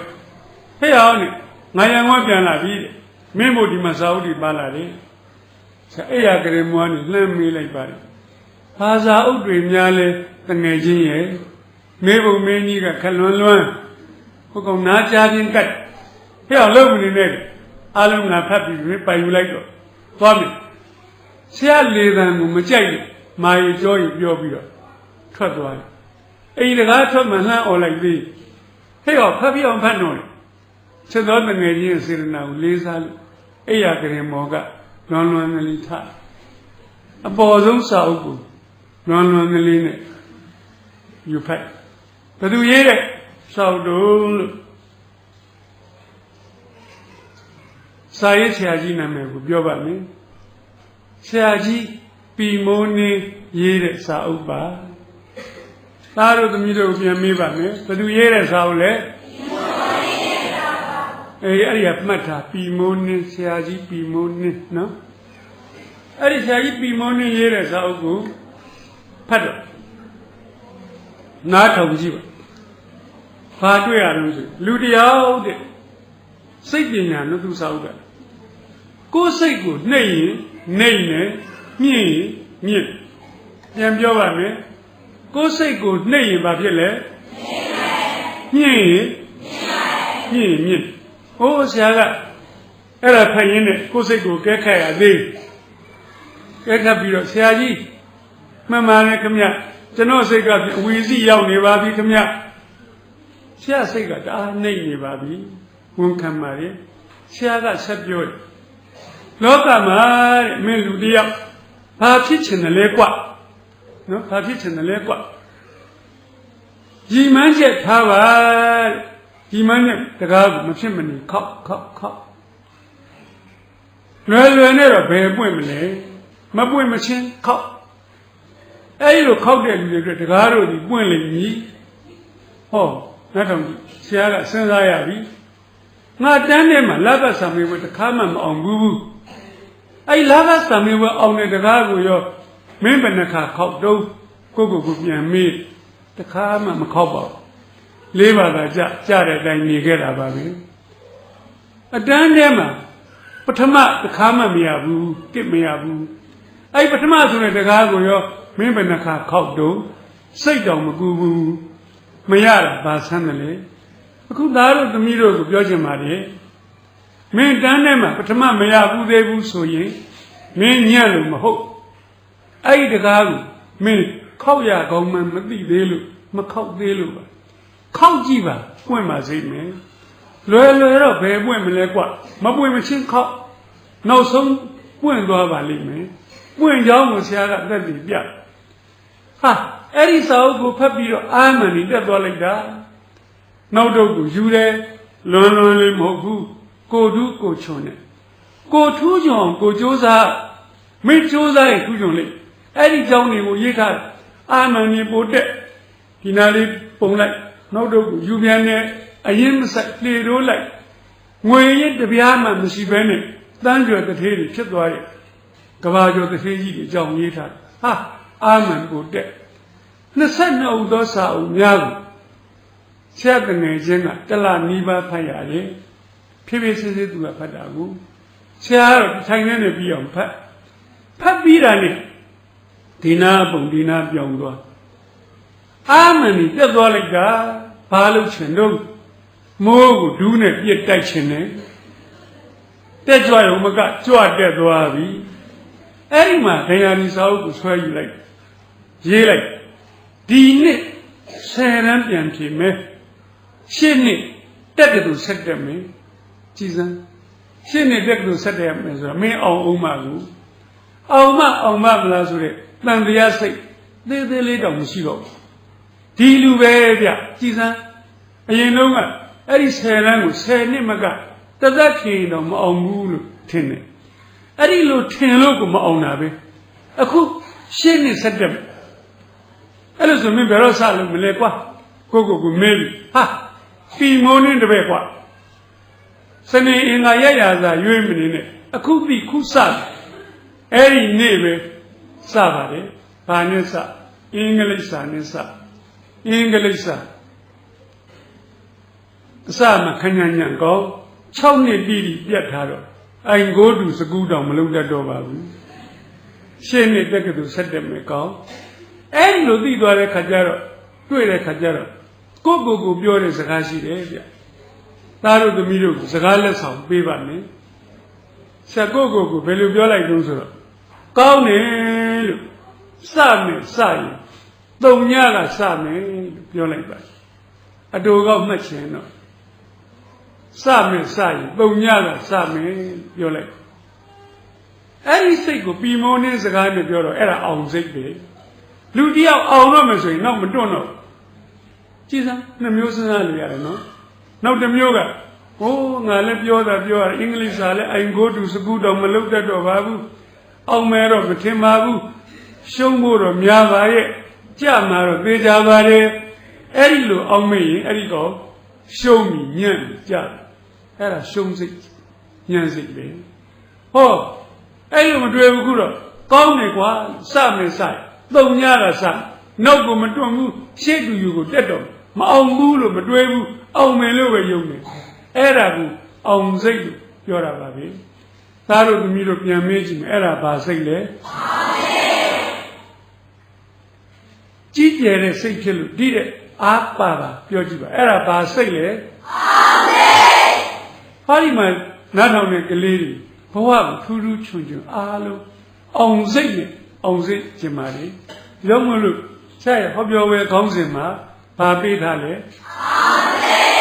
အောင်စိတ်လို့ပေးတယ်တယောကမေသမန်ငါရှံကအောင်စိတ်မဟုတ်ပါအသေးချာအောင်ရမယ်လို့ယုံကြည်တဲ့စိတ်မွေးရမယ်အဲ့လိုမွေးရင်မင်းအောင်မှသိကြတယ်ဘာဖြစ်လို့တော့ဆရာအဲ့ဒီတကယ်တုံညအစားအင်္ဂလိပ်စာအာမင်ဤတော့အစားဆယ်ရန်ပြင်မဲ့ကောင်းနော် ấy nên mà khi mà cũng mà em ấy rồi ra đi đâu khách nhân còn đồng xe đấy là đấy ấy đó thì đi lấy sao em ấy rồi sau cái này cô bảo là cô nghe xe trong một trận này nó bảo lâu lâu như bảo đi sao lúc cái chú sinh rồi là mới xí bảo ấy là lesson English book one tu ở mà lúc sinh lên chắc lấy đi lấy chắc ngang đi khai ấy sinh lên chắc lấy đi phát tu bây giờ mình này vô chết A số tự khu được không thì hảo M A N men lu A này men này bảo là A men lu thì hảo A đi A men lu thì hảo A đó số đó A cái số đó ô lâu rồi lên vậyအဲ့ဒါဆယ်နှစ်ပြင်မဲ့ကောင်လုံနေတာအိုးပိုင်လိုက်တာနောက်ကသူကလူတယောက်လို့ပေးထားတယ်မြန်မာလူပေးတယ်ဘယ်လိုပြန်မလဲဗျာအင်္ဂလိပ်လိုဘာသာပြန်လူတယောက်ပြန်ကြည့်ပါဦးဗျာလူတယောက်အာမင်ခွေးတကောင်အေတော့ကြောင်းတကောင်ဟာသိပြီပေါ့အဲ့ lesson English book 1ဆိုပါသားလေးပဲဟို9ရက်ပဲကြာတယ်ပြီးသွားပြီဟာအာမန်နေတက်လို့ book 2သစ်ပင်ပေါ်မှာနှစ်6កောင်ရှိပြီမင်းလောက်တတ်ပြီမြစ်ထဲမှာလှေနှစ်စင်းရှိပြီဝက်ကြရဆရာလုံနေပြီပါသားလေးပဲ9ရက်နဲ့ပြီးဟာအတော်တက်နေပြီ book 3ဟိုထူးလာပြီတလကြာတယ်အဲ့ဒါကြတော့ကိုယ်ကကိုရေးတဲ့လက်ကျင်ကနေမှန်ရလားထက်တန်းကျောင်းကအင်္ဂလိပ်စာပြတယ်ဆရာနဲ့ဆရာမသွားပြတယ်နှစ်ယောက်ပြတာတော့တလဲစီပေါ့ကျူရှင်ကမပေးနိုင်တော့အလကားစစ်ပေးတာအာနာလို့ဟိုဆရာနဲ့ဆရာမကစစ်ပေးပါဘုတ်3ပြီးတော့တော်တော်ဟုတ်နေပြီဘုတ်4တလခွဲကြပါလေဟိုးရှိလုံးကပုံမြင်ကြီးတွေတမျက်နှာခွဲလောက်အင်္ဂလိပ်လိုပြီးဆရာမြန်မာလူပြန်တတ်ပြီမြန်မာလူပြီးအင်္ဂလိပ်လိုပြန်တတ်ပြီဘုတ်ဖိုးပြီးတော့အင်္ဂလိပ်စာကိုယ်ပိုင်အင်္ဂလိပ်စာနဲ့ရေးတတ်သွားပြီအဲ့ဒီမှာပြဋ္ဌာန်းစာအုပ်ရှိတယ်ဗျကောရအဲလန်တန်တာကျွန်းပေါ်ကသမုဒ္ဒရာထဲမှာသင်္ဘောပြက်ပြီးတငယ်ချင်း၃ယောက်ကစွန့်စားကန်းအဲ့ဒါကိုဝတ္ထုစာအုပ်နဲ့တိုက်ခတ်မင်းင်းစာအုပ်နဲ့တိုက်ကျက်ရှင်းလင်းချက်စာအုပ်တွေနဲ့တိုက်ခတ်အစအဆုံးတစ်ခေါက်ပြီးတော့နောက်ကျောဘုံမှာတစ်ချစ်ဆရာချစ်ကလေးတစ်ခုချစ်တာတစ်ခေါက်ပြီးပြီပြန်စပြီးပြန်နှစ်ချစ်ပြန်စ3ချစ်4ချစ်5ချစ်ဆရာစာအုပ်ကနောက်ကျောဘုံမှာအချစ်ကလေးအားလုံးပေါင်း25ခုရှိပါလေညက်ကိုကျေးလို့ဘယ်သူမှအဲ့လောက်လုံးမှာမဟုတ်ပါဆရာစာတစ်ပိုက်ကိုပြောရင်အဲ့ဒါစာမျက်နှာဘယ်လောက်ကတော့ဒုတိယအပိုက်ပါအဲ့လောက်ပြောနေအဲ့ဒီမှာအင်္ဂလိပ်စာတော့မင်းရိုက်ချရင်တော့မကြတော့ဘူးတဲ့ခုနသင်ပေးတဲ့ဆရာနဲ့ဆရာမကပြောတယ်အဲ့ဒီမှာဆရာကခေပညာမူယုံသွားသင်ရိုးညွှန်းတန်းကိုတောင်းညက်ကြည့်အောင်အဲ့ဒီဘာသာကြီးအကုန်ချက်ပါလေပင်ပန်းတိတ်ပင်ပန်းမှာပဲလားလို့မထင်လိုက်ပါနဲ့မပင်ပန်းမှာဘူးဆရာကျောင်းမတက်ရတော့မနေ့ကအလုံးမသွားခင်အဲ့ရ9နာရီထနေလိုက်9နာရီထမျက်နှာပညာပြပြီးတော့စာချက်2နာရီချက်နောက်တော့ရေမိုးချိုးလောက်သွားအလောက်ကပြန်လာတော့ညနေမှာရေမိုးချိုးပြီး2နာရီစာချက်ညကျတော့3နာရီချက်တနေ့9နာရီမှန်ချက်လူတယောက်အဲ့လိုသာမှန်လုပ်ကြည့်စမ်းပါမင်းတော်ပါစိတ်မယ်မင်းတို့ကသားတို့သမီးတို့ကဆရာတဲ့တာကကျောင်းတက်ရတယ်အနီးကသင်ပေးမယ်ဆရာကြီးဆရာမကြီးရှိသေးတယ်ဆရာမဘာမှမရှိဘူးကိုယ်အသိနဲ့ကိုယ်လောက်ရအဲ့ဒီမှာတလလုံးမှာအကုန်ပြီးရောညက်ကိုကြေးမသေးကြသေးဘူးကွာ revision တစ်ခေါက်ပြန်တယ်တပတ်လုံးမှာအားလုံးပြီးပြန်ပြီသိပါပြီဆရာမော်တော်ကားဝေးရရှောက်တယ်လက်ကိုကားတိုက်မှာကြောက်လို့ကားမတိုက်အောင်ပြီသိတယ်ဟိုဖြေတဲ့ခါကျတော့ကောင်းစွာဖြေနိုင်တယ်အောင်စင်းထွက်တဲ့ခါကျတော့ကောင်းစွာအောင်မြင်တယ်ကြည်စမ်းတစ်နှစ်ထဲနဲ့အောင်လား 6နှစ်ကြာနေရတာကဘာဖြစ်လို့မဖြေလို့ဖြေလိုက်တဲ့တစ်နှစ်မှာအောင်သွားတယ်အောင်သွားတော့ကြိုက်ရတက်ကတူသွားလို့ရပါတယ်ဆရာစိုက်ပျိုးရေးဘာသာလဲပါတဲ့အတွက်စိုက်ပျိုးရေးတက်ကတူလဲရှောက်လို့ရပါတယ်မလျှောက်ဘူးဘာလျှောက်တော့မန္တလေးဝိဇ္ဇာသိပ္ပံတက္ကသိုလ်မြန်မာဇာတိကလျှောက်ပါလေဘာဖြစ်လို့မင်းကမြန်မာဇာတိကလျှောက်တာတော့ဆရာပီမိုးနေကမေးတယ်လေတောက်ထဲမှာမင်းဘာဖြစ်ချင်တယ်လဲဆရာကြီးကျွန်တော်စာရေးဆရာဖြစ်ချင်ပါလေငါကကျွန်တော်ဆရာမမြန်မာဇာဆရာမပြောတဲ့စကားနှလုံးသားထဲမှာဆွဲဝင်စူးနစ်နေတယ်ငါနဲ့ငရဲဖြစ်ချင်တဲ့စာရေးဆရာဆရာကြီးကျွန်တော်စာရေးဆရာဖြစ်ချင်ပါလေခင်ဗျအေးစာရေးဆရာဖြစ်ချင်တဲ့ကောင်ဟိုရောင်ရောင်ဒီရောင်လုပ်နေတယ်မင်းမြန်မာစာတော်ဖို့လိုတယ်ကွမြန်မာစာတိကကျွမ်းဖို့လိုတယ်ကွမြန်မာစာလျှောက်တာပါဆရာပီမုံနဲ့အမေးဖြေပြောဆိုလုပ်နေတာကတွေ့ဘူးလို့မဟုတ်ပါဘူးဒါကစာအုပ်ထဲမှာဖတ်ပြီးကိုယ့်ကိုလုပ်နေတာပါဆရာပီမုံနဲ့ဆရာနဲ့အသက်ချင်းကမိဝင်မိထွက်กว่าပါတယ်ဆရာပီမုံနဲ့ကွယ်လွန်တဲ့နှစ်မှာဆရာမွေးပါတယ်ကြည်စမ်းဆရာကြီးကသူသေးတဲ့နှစ်မှာမွေးမဲ့ကောင်ကိုမြောင်ကြားတဲ့မကြဆရာစာကကယ်ခဲ့ပါလေအဲ့ဒီမှာဆရာမြန်မာစာလျှောက်မန္တလေးတက္ကသိုလ်မြန်မာစာနဲ့ဝင်ခွင့်ရပါလေတက္ကသိုလ်ဝင်ခွင့်ဆရာရဲ့ခုံနံပါတ်ကအမှတ်အများအနည်းနဲ့စင်တဲ့ခါကျတော့ခုံနံပါတ်1ပါပဲသားတို့သမီးတို့ဆရာတစ်သက်လုံးမရခဲ့ဘူးတဲ့1အဲ့ဒီမှာစရပါလေအဲ့ဒီနှစ်ကမန္တလေးဒီတက္ကသိုလ်တွေမှာလူရဲချုံနေစပြီးတော့ရွေးတဲ့နှစ်ပါအဲ့တော့1965ခုနှစ်ဆရာလိုပဲတည့်ရတယ်လူ9ယောက်ရှိအဲ့ဒီ9ယောက်ကိုထပ်ပြီးတော့ရေးပြီးနှုတ်ဖြီအပြိုင်ခိုင်းပါလေဆရာထပ်ပြီးတော့တည့်ရပါလေမဆမ်းပါဘူးပြီးမိုးနေတပည့်လေခောက်နေပြီဘာတကားကိုခောက်တော့တစ်ဆိုတဲ့တကားကိုခောက်နေပြီခောက်ရင်ပွင့်တာပေါ့ပွင့်ကြောင်းကိုတက်တည်ပြတာပါပဲဟိုကောင်6ယောက်လဲခောက်တော့ခောက်မှာပါပဲဆရာတော့လက်တံမပြောင်းဘူးနဲ့တူပါရဲ့ဆရာထပ်ပြီးတည့်ရတဲ့အတွက်တက်ကတူလူရည်ချုံရွေးခံရပါလေဒီเจ้าကိုပြောတာဝါကြွားခြင်းလို့မဟုတ်ပါသားတို့သမီးတို့မင်းတို့တန်းထဲမှာစူးစမ်းစမ်းပါ10တန်းရောက်ရင်ဂုံတူး6ပါးကမှန်းကြည့်စမ်းပါဆရာကလည်းဗျာအဲ့လောက်ကြီးစိတ်ကူးရင်လို့ဘယ်ရမလဲရာเจ้าကိုဆရာကပြောမယ်ဆရာတစ်နှစ်ကမော်လမြိုင်ကိုသွားတော့မော်လမြိုင်မှာဘတ်ကားပေါ်မှာဆရာတပည့်မင်းကလေးတယောက်နဲ့တွေ့မတွေ့တာကြာပါပြီဒီကလေးမှ10တန်းတုန်းက10တန်းဖြေတာတုန်းကဆရာကသူတို့ကိုသင်တန်းတစ်ခုပေးရဘူးလေຫນွေရာဒီကျောင်းပေးရသူကနှုတ်ဆက်တာဆရာဒီမော်လမြိုင်ကိုဘာလို့လာတာလဲဩသင်တန်းတစ်ခုရှိလို့လာတာပါသမီးရဲ့သမီးကိုဆရာကမမှတ်မိဘူးလို့ဘယ်တော့မှတွေ့ဘူးတာတော့ကြာပြီလေလွန်ခဲ့တဲ့2နှစ်တုန်းကသင်တန်းတက်တာလေတဲ့10တန်းဖြေပြီးတော့ဩသမီးကခုတက်ကတူရောက်နေပြီလားလို့အဲ့ဒီမိန်းကလေးကရုပ်ကလေးကချောချောကလေးပါပဲတန်တန်ပြန်ပြန်ရုပ်ကလေးပါပဲသားကလေးကလည်းဖြူဖြူဝန်းဝန်းနဲ့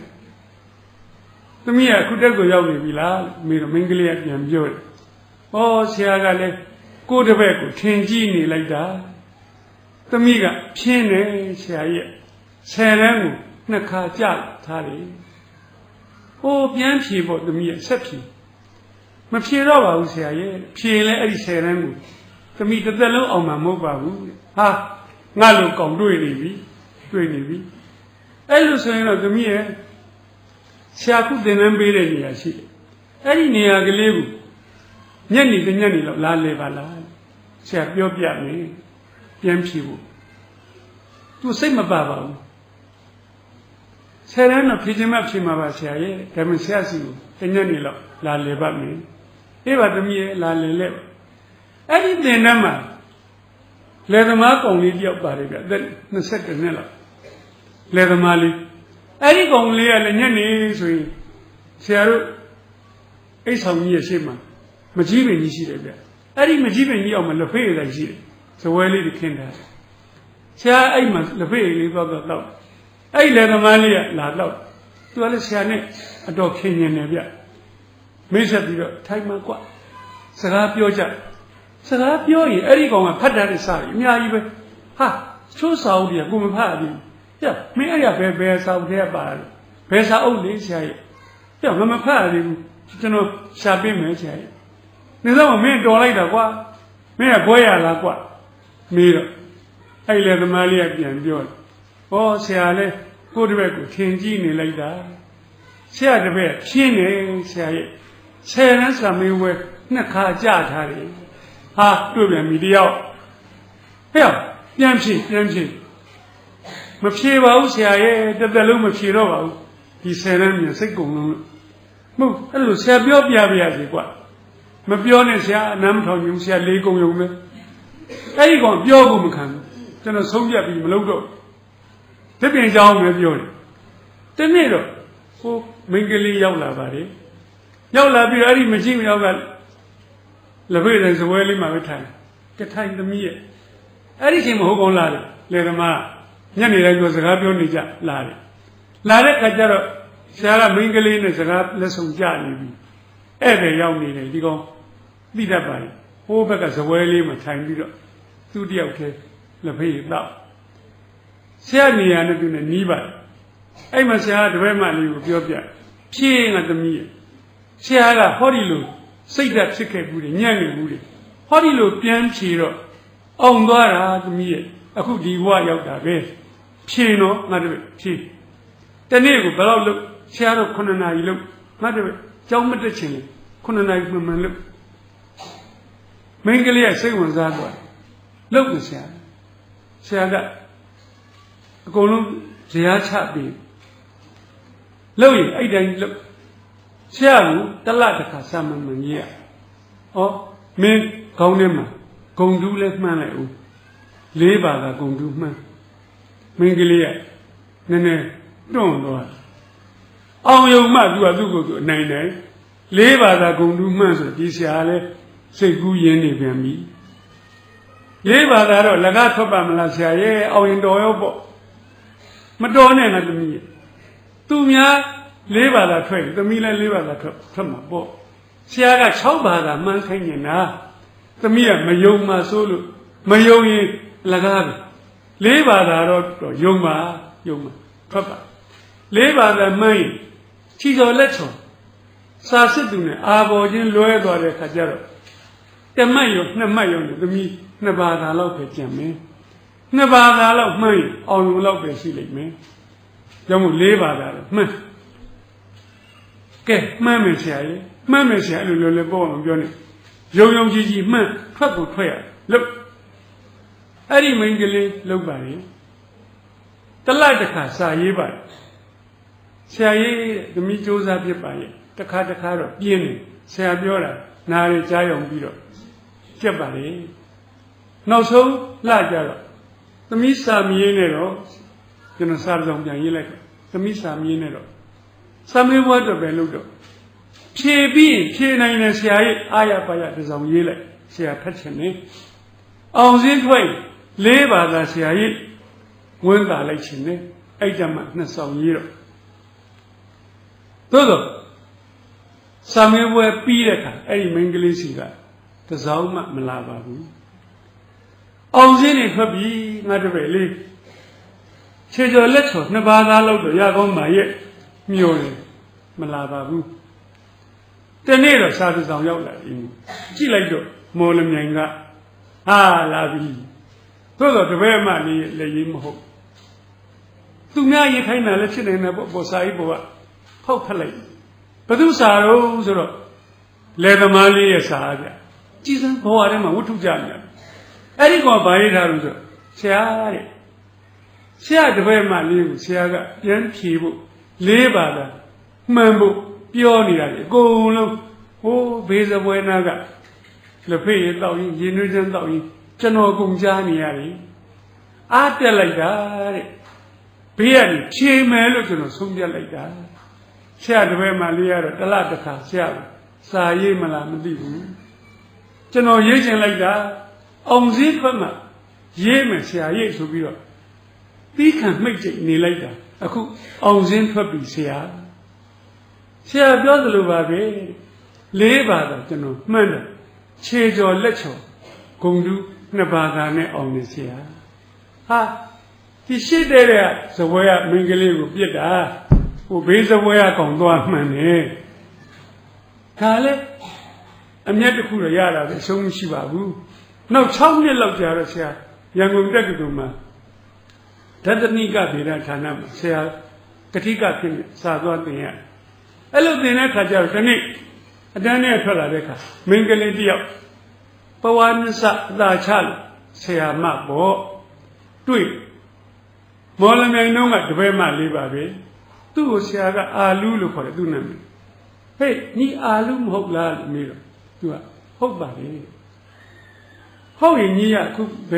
ဘယ်လာတာတော့ဒီတက်ကတူမှာဆရာမပါပဲဟောအဲ့လိုဆိုလို့ရှိရင်မင်းဆရာလာတဲ့နှစ်တုန်းကဆယ်ရန်အောင်သွားသလားအောင်သွားပါလေမသူကမဖြေစင်လို့ဖြေစင်လို့နဲ့ဝန်တာအာရနဲ့ဆရာဘာညီသမီးအဲ့တော့ဘယ်နဲ့နဲ့ဒီလိုဆရာလှုပ်လိုက်မှထင်တာမဟုတ်ဘူးအောင်သွားပါလေအနေစားမဟုတ်လို့ဂုံတူးကဘယ်နှပါးသာ၄ပါးသာလားဆရာပြောသလိုပါပဲခြေကျော်လက်ချော်ဖြတ်သွားလို့2ပါးသာပဲပါပါလေ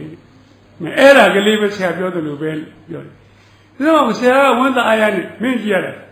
ဝန်မသာသလိုဘာဖြစ်တာလဲသူကဆရာတဲ့သူဖြေပြီးတော့စာလုံးရေးတယ်မပြန်ဘူးအောင်စည်းဖတ်တော့လေရေးတယ်မပြန်ဘူးတဲ့ဟောဘယ်ပြန်မလဲအဲ့စာနှစ်စောင်းစလုံးတစ်စောင်းမှမရအဲ့ကြောင့်ပြောတော့မှသူကကျင်납ပါရဲ့ဆိုလိုချင်တာကတစ်သက်လုံးမဖြေတော့ပါဘူးဆိုပြီးတော့နှစ်ခါကြာနေတဲ့ကလေး2ယောက်4ပါးသာကိုမှန်းခိုင်းတယ်2ပါးသာစီဂုံတူးထွက်အခုတယောက်ကတက္ကသိုလ်မှာကတိကဖြစ်လို့ဟိုလေသမားကဥပဒေဝန်ထမ်းဆင်းအတော်မြင့်ဖြစ်လို့လာကြတော့သားတို့သမီးတို့ပြောချင်တာကငါသိငယ်လိုက်တာလို့မအောင်မေးပါနဲ့ဟောဒီရန်ကုန်မှာပါပဲလိုင်ပါရဘက်မှာစုပုံချစ်ဆိုတဲ့မိန်းကလေးတယောက်ရှိတယ်ကြားဘူးလားမသိဘူးစုပုံချစ်ကမျက်နှာကလေးကစစ်စရာလေးပါပဲသို့တော့လက်တစ်ဖက်ကဒီဘက်လက်ကဒီနာတိရောင်စစ်တိပဲပါတယ်အဲ့ဒီကနေသဘောလေးထွက်နေအယိုးမပါဘူးဒီဘက်လက်ကမပါဘူးခြေထောက်တစ်ဖက်ကမတန်ဘူးသူ့မှာခြေထောက်တစ်ဖက်ပဲတန်တယ်တကူလုံးမှာနော်သဘာဝတရားကြီးကဒီကလေးကိုနှိပ်စက်လိုက်တာမင်းခေါင်းကိုမထောင်နဲ့ကွပြင်းထန်တဲ့ရိုက်ချက်တွေနဲ့လောကရဲ့ကိုပို့လိုက်ကြည့်ပါအဲ့ဒီကလေးတော့ပိန်နေเสียဘယ်သူရှိတယ်လဲဆရာမိဘမရှိဘူးဆိုတာဘာမှပိန်နေเสียမရှိဘူးစုပုံချစ်နေဆိုင်ကိုခန္ဓာရှိလက်မျက်စိအကောင်းကြီးကျမ်းမာတန်ဆွမ်းစုပုံချစ်ခင်ဘာမှမကောင်းရှာအဲ့ဒီမိန်းကလေးကသူ့မိကိုပြောတယ်ကျောင်းနေခြင်းနဲ့ကြည်စမ်းကျောင်းနေရွယ်ရောက်တော့ကျောင်းနေခြင်းနဲ့ကျောင်းနေရအောင်သမီးမှာစာရေးလို့မှမရပဲသမီးရဲ့လက်မရှိဘူးစာရေးလို့မှမရပဲသမီးရဲ့မနေချင်မှနဲ့ချီတော့နဲ့ရေးမယ်တဲ့ချီညိုးနဲ့ချီမကြားမှာဘောပင်ကိုညက်ဝါလုံးကလေးရေးပါရှားတို့3ချောင်းညက်ရတာပဲလက်မရဲ့လက်ကလေးပေါ်တင်လက်ညှိုးလေးနဲ့ပြီးအဲ့ဒါမှမြဲသူခမ2ချောင်းနဲ့ဒီလိုညက်ထားတဲ့ခါကျတော့ရေးလိုက်တာနဲ့လဲကျပြန်ညက်လဲကျဘာမှရေးလို့မရတော့အမေကဘေးကမျက်ရည်ပေါက်ပေါက်ကျသမီးလေးရဲ့မလုပ်ပါနဲ့တော်ပါတော့မရပါဘူးမရဘူးပြန်ညက်ပါများတော့ဒီချီညိုးနဲ့ချီမညက်တယ်အာတန်းလာလေဗျတန်းလာပြီးတော့ပြင်ညက်တော့ဒီမှာအခုတွေပေါက်ပြီးတော့နောက်တော့သမားတွေတက်အိုးနောက်တော့ဒီဘောပင်ညက်တိုင်းဘယ်သူမှဆွဲနှုတ်လို့မရတော့အဲ့ဒီမှာသူကကွာလုံးကိုရေးတာအိုးဝိုင်းလို့စာရေးလို့ရပြီကျောင်းနေပြရစီအမေရဲ့နောက်ဆုံးဆရာကြီးဆရာမတွေနဲ့တွားညှိတော့နေပါကျောင်းနေတော့အဲ့လိုများလို့မထိုင်နိုင်ဘူး hô bế mà sầu cùng người lý chặt sầu cùng người lý bộ ngốc đầu người lý thành nhà đi alo thành đi rồi xe màပြောra lại gì ô tôi lại gì đi quay xe lại gì mà hậu chi ye đi quay xe ấy số bằng chị tôi lời cái lên nhà ông già tuổi từng ngày trên này cả câu cái mấy gì là mà câu này tôi bảo là tôi chỉ đọc cái lên câu này chỉ đọc lên nên lại lúc sinh lời cái lên phải xuống lên chọt tuổi giờ bố lên này thô bị rồi còn lừa lại bố ba lại gì vậy cả lừa lại sao lừa đánh chết tuổi ta lên nha lừa lênပြုံးပြလိုက်ပြီးတယ်။အိုးသူတငယ်ချင်းတွေကလည်းချစ်စာကလည်းတော်လိုက်တာပြီးခဲ့တဲ့3နှစ်က10တန်းအောင်သွားပြီ။နှစ်ချင်းပေါက်4ဘာသာဂုံတူးပါတယ်။နော်။အခုစုပုံချက်ကဂိုက်တွေပါလိတောင်လုံနေပြီ။ကြည်စမ်းတိမ်ငယ်မယ်ဆိုရင်အဲ့ဒီမိန်းကလေးတွေတိမ်ငယ်စရာဘယ်သူရှိသေးတယ်လဲ။အေးမင်းတိမ်ငယ်ပြီဆိုရင်တော့ဘာကြောင့်တိမ်ငယ်မင်းရှုံးမိတာမှတ်တော့။ဟာဒီလူလောကကြီးထဲမှာဘဝထဲမှာမင်းနိုင်နေတာမှတ်တော့ညံ့ပြီမသိငယ်သေးသမျှတို့မရှုံးဘူးဆရာကသိငယ်ပြီးကမှဆရာကြီးပြည်မွန်းရင်းကြောင့်အောင်စိတ်ကိုရပါတယ်သားတို့သမီးတို့ကိုဆရာကအောင်စိတ်ပေးခြင်းလို့ဒါကလေးကိုပြောတာပါသားတို့သမီးတို့ကိုသင်ကြားပေးတဲ့ဆရာမတွေလည်းဒီဟောပြောဝဲတာကိုနာမည်ကိုတန်းဝင်းနော်ကိုတန်းဝင်းကဆရာမတွေကိုလည်းဒီကလေးတွေကိုသင်ပေးတာအမှန်တဲ့အောင်ပြောပါအောင်ဆရာရဲ့ပြောပါဆရာကဟောဒီဆရာကြီးတွေကိုလည်းပူဇော်ခြင်းပါတယ်ကြော့ခြင်းပါတယ်ဟောပြောခြင်းနဲ့အမှန်တန်ကြီးကျယ်တဲ့ပုဂ္ဂိုလ်ကြီးတွေပါပဲသာသနာလည်းပြုတယ်သိနေနေတဲ့ကလေးတွေကိုဘဝထူထောင်ပေးတယ်မြေတော်မြောက်တန်တရားမှာနဲတဲ့ကုသိုလ်ကောင်းမှုမဟုတ်ပါမျက်မှောက်မှာလဲသားတို့သမီးတို့အလိုကျေးဇူးကြီးပါမေတ္တာမရတော့တဲ့ကလေးတွေဒုက္ခမြာစားဝတ်နေရတာမကမေတ္တာပါပေးပြီးတော့အမေပါပဲအဖေပါပဲမင်းတို့ဘဝကိုမြေတော်မြောက်ပေးတယ်အဲ့လိုပဲစေရနာနဲ့စောင့်ရှောက်တဲ့လူတွေအကုန်လုံး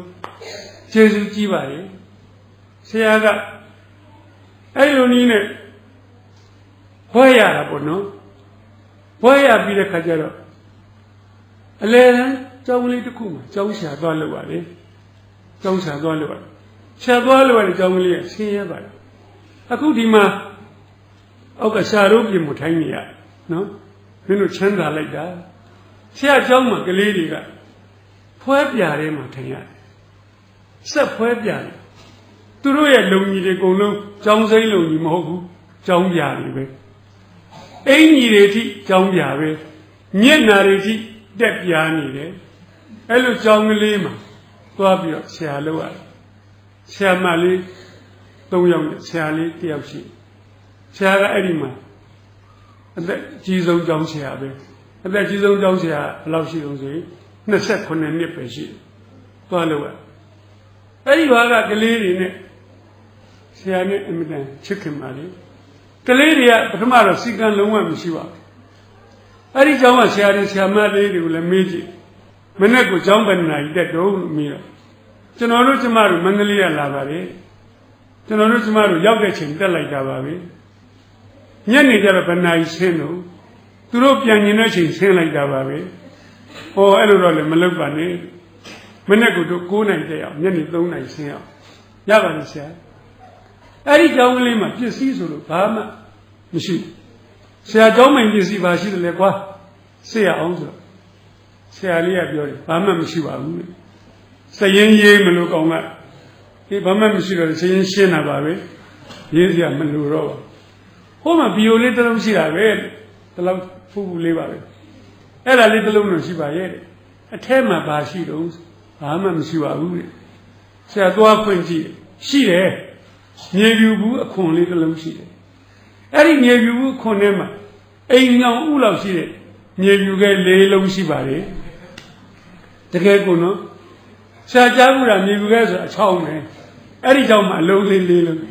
ဒါလေးတွေကဘာလို့ပို့ထားတာတော့ဩ မရေးမဖြစ်လိုအပ်တဲ့ကံရေးရအောင်လို့သိမ့်ထားတာပါအဲ့ကြောင့်မှအဲ့ဒါပဲချမ်းသာတယ်တက်စတာပေါ့အဖြစ်ရှိသလားရေးမှမရေးပဲနဲ့ဖြတ်เสียမလိုပါဘူးဟိုသူကလည်းသူတော့လည်းဟုတ်လို့ပါပဲအဲ့ဒါနဲ့ဆရာထိုင်เสียကျွန်တော်ရောက်သွားတော့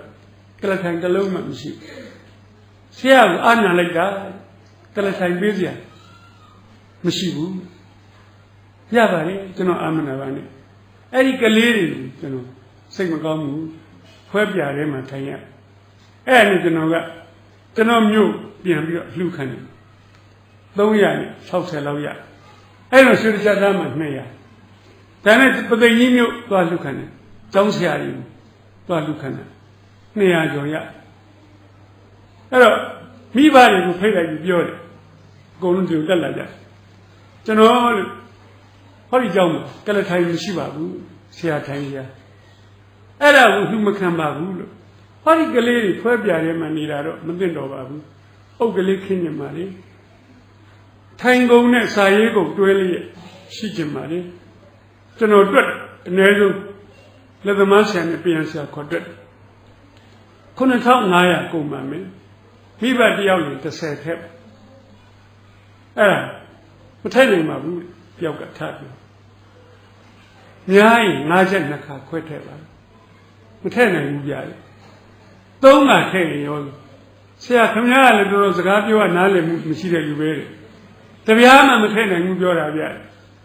ကျွန်တော်ကအဲ့မိဘငေါက်တယ်ကျွန်တော်ဘေးနားဆရာလေးကလူငယ်ဆိုတော့စိတ်ဆိုးတယ်ကျွန်တော်လည်း29လူငယ်ပါပဲဒီကောင်ကကျွန်တော်လည်းငယ်24သာတုလက်ဆွဲထားအဲ့ဒီမှာဟိုဘက်ကမိဘတယောက်ကထားဒီမှာဆရာခမရလောက်ရတာလည်းမတန်ဘူးဗျ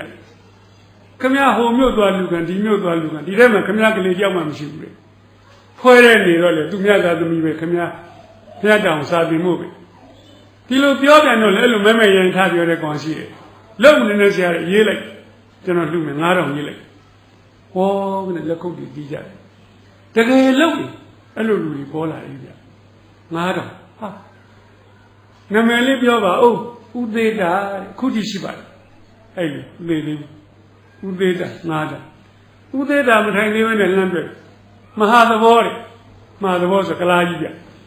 ဒိုတီဖြူကြီးကြောင်းကြိုက်ကိုထားတယ်ခမည်းကျွန်တော်လည်းကိုချမ်းသာတယ်ခမည်းလည်း9000လူလိုက်ပါမဟာသဘောကဝုန်းကနေမတက်ထားဟဲ့အောင်ဘာကိစ္စမင်းငါ့ကို9000လူခိုင်းနေရလဲမင်းလူချင်းလူပေါ့ကွာအေးငါလည်း9000လူမလို့စဉ်းစားနေရတယ်အခုတော့မလှူတော့ဘူးကွာမင်းပြောလို့ကိုမလှူတော့ဟာဒီကလားကြီးကမြန်အရင်ထားရင်ဘယ်တော့ကောင်းမလဲစိတ်မကောင်းဖြစ်သွားတယ်အဲ့နဲ့ကလားကြီးကမထိုင်သေးဘူးဆက်ပြောတယ်အေးမလှူတော့ဘူးဆိုတာလေမင်းက9000ခိုင်းလို့မလှူတာလေမင်းလည်းတောင်းလို့ကျောင်းဆရာရေးလိုက်စမ်းပါလေ1000လေဟာလက်ကုပ်တီးအဲ့ဒီတော့က1000ကနဲတာမဟုတ်ဘူးနော်ရွှေစည်းမှာ200ကျပ်ဈေးရှိရွှေတစ်သားကို200အဲ့ဒါနဲ့ရေးနဲ့တရိယာလို့ပြောလိုက်ပါသေးတယ်မဟာသဘောလို့ကျွန်တော်လိုတာက9500ပါ9000လူရင်လည်းရပါတယ်လို့2ယောက်ပေါင်း1000ဆိုရင်ကျွန်တော်လိုတာတဲ့တောင်ပိုနေပါသေးတယ်လို့ကလာကြီးကအဲ့လိုပြောလို့စိတ်ဆိုးတယ်ဒီမှာကျောင်းဆရာတွေကျုပ်ဘာသာကျုပ်မွဲတော်လို့မနေ့ပြန်ကဘူးဒီပြန်ပြီးရောင်းရပါစေခမည်းတောင်ကကျုပ်လှူတာရေးုံနဲ့တယ်ဟောဟုတ်ကဲ့ရေးပါမယ်အဲ့ဒီမှာ1000ခွဲရအားတက်သွားလိုက်ကြတာဆရာရေးအောင်ကျွန်တော်3000 2500ဟာအဲ့ဒီတနေ့ပဲရတဲ့ငွေကိုအများကြီးပဲအဲ့ဒီမှာကျွန်တော်ကလေးတွေအတွက်အုပ်ခင်းယုံမကစာရေးကုန်ထိုင်ကုန်နောက်တဲ့ကျောင်းဆောင်တစ်ဆောင်မှာဆောက်နိုင်တယ်ဟိုးအတန်းလေးတွေခွဲပြီးတော့ထရံလေးတွေနဲ့ကာတုတန်းနဲ့သူစနစ်တကျလုပ်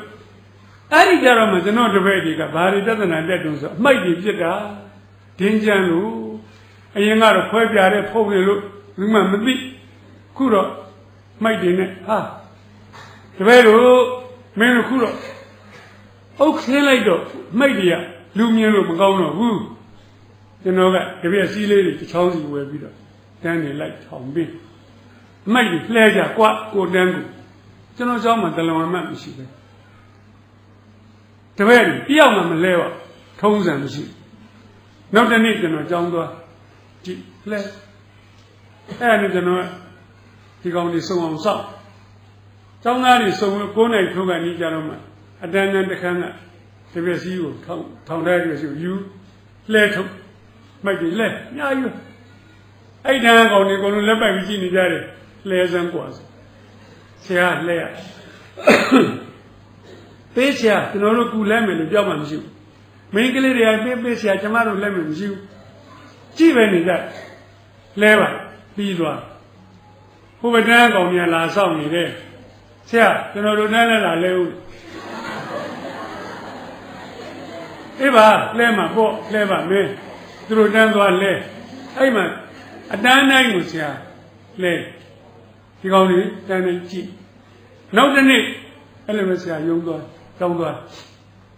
ဒီကောင်တွေစုံပြီဆိုရင်ဆရာအမိုက်လဲဒီကောင်တွေမလဲဘူး3ရက်မြောက်နေ့ကျတော့ကြည်စမ်းကျောင်းသားဆိုတာဘယ်လောက်ချစ်စရာကောင်းလို့တပြည့်စီးတစ်ချောင်းကိုကလေးတယောက်ဥထားတယ်နောက်မှလာတဲ့ကောင်မရဘူးဥထားပြီသူတို့ကလည်းကျွန်တော်မလာမချင်းမလဲဘူးဆရာမြင်စေခြင်းနဲ့ဆရာရောက်လာမှလဲတယ်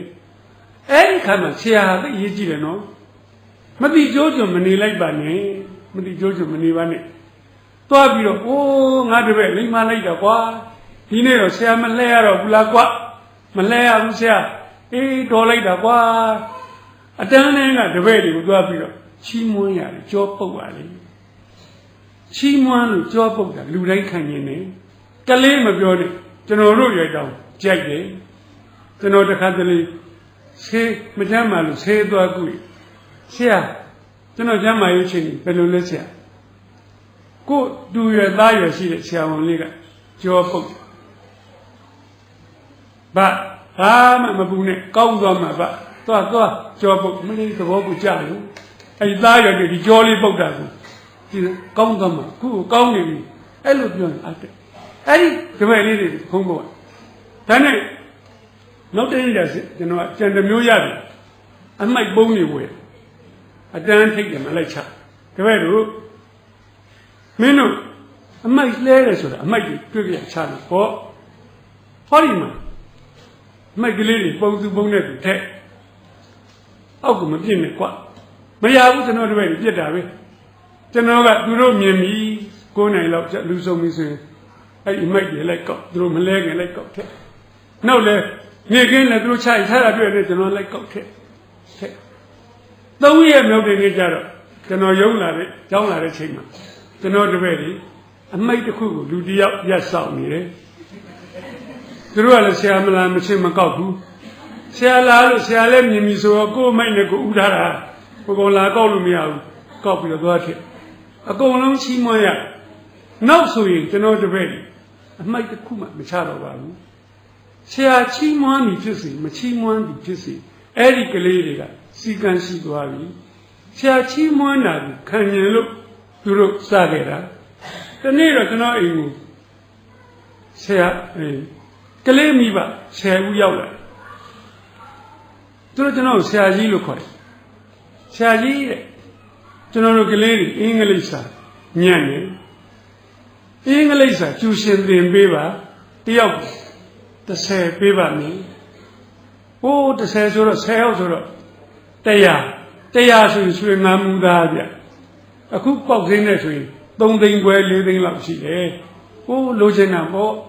လိုချင်တော့ဟုတ်ကဲ့လင်ပေးမယ်ညနေကျတော့9တန်း6တန်း9တန်းအတန်း3တန်းရှိတာမှအလယ်တန်းပြဆရာကျွန်တော်တယောက်တည်းရှိကဲသားတို့သမီးတို့ဟိုက်တန်းနဲ့လာကြအားလုံး36ယောက်ရှိကဲမင်းတို့အင်္ဂလိပ်စာညံ့တယ်ကွဆရာချိန်ဖို့သင်ပေးမယ်အင်္ဂလိပ်စာကျူရှင်တက်ချင်တဲ့ကောင်လက်ညှိုးထောက်အားလုံးထောင်ရတယ်အေးတခုတော့ရှိတယ်နော်မင်းတို့ကျူရှင်ကတော့ပေးရမယ်ကွအဲ့လိုလည်းပြောလိုက်အောင်ထောင်ထားတဲ့လက်ညှိုးလေးတွေတစ်ဖြည်းပြုတ်ကြသွားဘယ်နှချောင်းကြံတို့10ချောင်းကြံနေကြည့်ရတဲ့မြင်ကွင်းကမလှပါဘူးဆရာတယောက်နေနဲ့ဟိုအားလုံးတင်နေရှာတယ်ပတ်စံပေးနိုင်10ယောက်ပဲငါကတင်ပေးရင်တော့ကျန်တဲ့ကလေးတွေအင်္ဂလိပ်စာ ညံ့ရှာတော့မယ်စိတ်အားငယ်ကြီးတော့မယ်တပည့်တို့ဆရာပြောတဲ့ကျူရှင်ကဆိုတခြားမဟုတ်ပါဘူးကွာဒီနေ့မင်းနဲ့10လုံးပြီး10လုံးကျက်ရမယ်ကွာနှစ်ပြန်ကပြန်ပြဒီနေ့အင်္ဂလိပ်စာ10ကြောင်းရေးခိုင်းနှစ်ပြန်ကရေးခဲ့အဲ့ဒီကျူရှင်ကကိုပြောတာပါကွာအဲ့ဒီကျူရှင်ကပေးနိုင်တဲ့ကောင်လက်ထောင်ကြပါဟိုးအကုန်ပြန်ထောင်ကျွန်တော်အားလုံးသင်ပေးရတယ်အကုန်လုံးကိုသင်ပေးတဲ့အတွက်ဟို10ယောက်ကလည်းမပေးတော့ပါဘူးမပေးရင်လည်းနေတော့သင်ပေးတယ်နောက်တော့ဗျာတပည့်တွေနဲ့ကျွန်တော်နဲ့ချစ်ခင်သွားလိုက်တယ်သူကြောင်းရှိမှကျွန်တော်အလံတိုင်ကလေးလုပ်အုတ်ခုံကလေးနဲ့ကိုယ့်အကူလုပ်တာနောက်ပြီးတော့အဲ့ပန်းမင်လေးတွေစိုက်တပည့်လေးတွေနဲ့ဝိုင်းစိုက်ရင်းနဲ့သူတို့ချင်းလေးတစ်ပုတ်တင်ပေးမိမိကိုယ်ကောင်းအောင်ကြိုးစားမည်မိမိအတန်းကိုကောင်းအောင်ကြိုးစားမည်မိမိကြောင်းကိုကောင်းအောင်ကြိုးစားမည်မိမိတိုင်းကြီးတွေကောင်းအောင်ကြိုးစားမည်အဲ့ဒါလေးသင်ပြီးတော့တပည့်လေးတွေသိတော်ကြတာပဲတံမြိုင်ညီလိုက်ဆိုတစ်ပြင်နှစ်ပိုက်ရှိပါသေးတယ်အဲ့ဒါဒီမရပါဘူးဒီကောင်လေးဒီတစ်ပိုက်ပဲအပိုင်ရဒီဟာလေးကိုပန်းမင်လေးတွေစိုက်ပြီးဆိုရင်ဆရာနဲ့တပည့်တွေနဲ့ဆိုကြရတယ်သူတို့ဘယ်လောက်ချစ်တော့ဆိုဒီဟာကလေးမှကျွန်တော်ကမြဲတယ်သွားပြီးတော့အဖိုးဖွားအိမ်မှာနေလာပြဖိုးဖွားအိမ်ကရွာတောင်ပြားမှရှိတယ်အเจ้าကရွာမြုပ်ပြားမှရှိ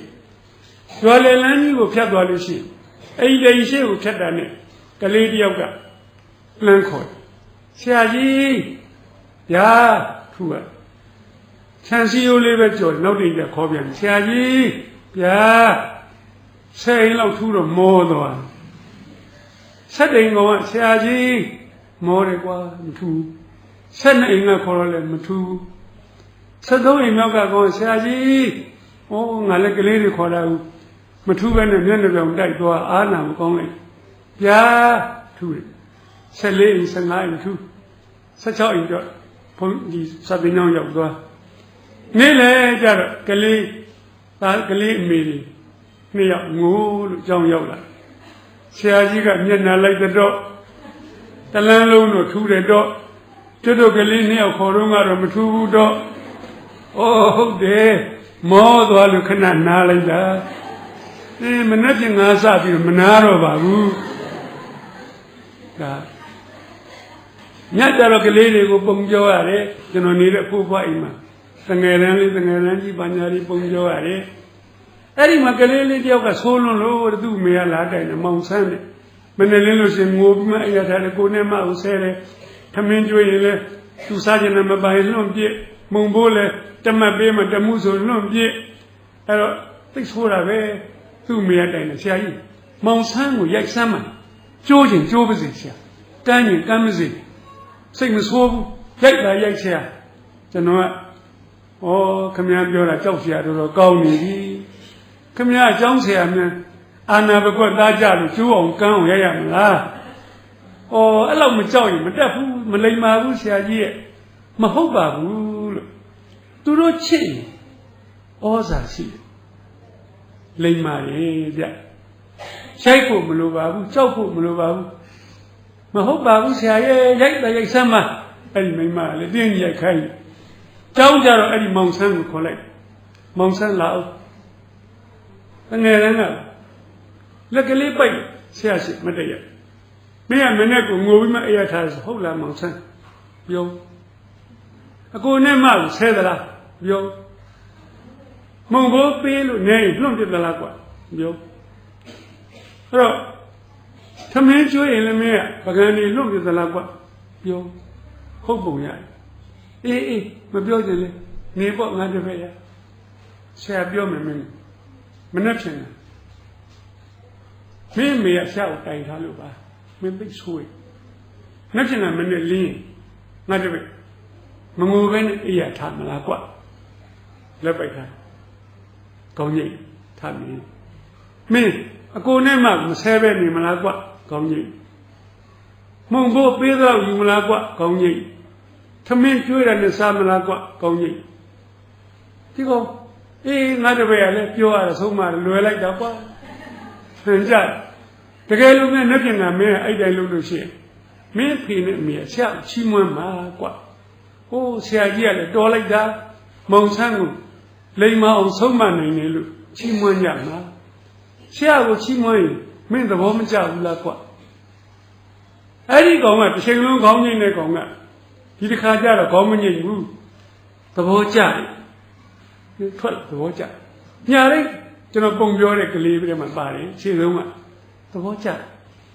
နောက်တစ်နေ့မနေ့မောင်ဆန်းဘယ်လိုဖြစ်ပြီမသိပါနေ့လည်းကြတော့မောင်ဆန်းအမေငိုးလို့ကြောင်းရောက်လာတယ်ဆရာကြီးရဲ့မောင်ဆန်းကိုဘယ်လိုလုပ်လိုက်တာလဲဆရာကြီးရဲ့ဟောဘာဖြစ်လို့တော့မနေ့ကမငိုပဲနဲ့အိယာထားတယ်ဆရာကြီးရဲ့ဒီနေ့မှပဲပြုတ်တွေကမလာလို့အကျော်နဲ့ကျွေးတော့လဲမငိုဘူးစားတယ်ဆရာကြီးရဲ့ခါတိုင်းတမတ်ပေးနေကြဒီနေ့တမှုပေးတော့လဲယူတယ်ဆရာကြီးရဲ့လွယ်ကလေးကိုလွယ်လက်ကလေးကိုပိုက်ပြီးတော့ကျောင်းကိုထွက်သွားတယ်တနာလုံးလို့ဆရာကြီးရဲ့အဲ့ဒီမိမငိုလို့ဟောတရားခံခမရပဲကြည်စမ်းသူတို့ကချစ်တာကိုချစ်တဲ့ခါကျတော့ဆရာကြီးသဘောကျစေခြင်းနဲ့အေးငါတပည့်လိမ်မာလိုက်ဒီနေ့ညငါတပည့်ကိုကြောင်းပြုပြီးတော့ဆရာပုံပြင်နှစ်ပုတ်ရှဲအကောင်းစားပြောရ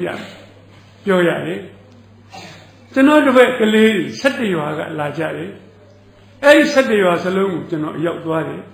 တပည့်တွေရဲ့အိမ်တွေကိုမြင်ဘူးခြင်းလို့စီဝါရေးချိန်တွေကိုသိခြင်းလို့ကျောင်းဆရာကောင်းတို့မြည်သည်တဲ့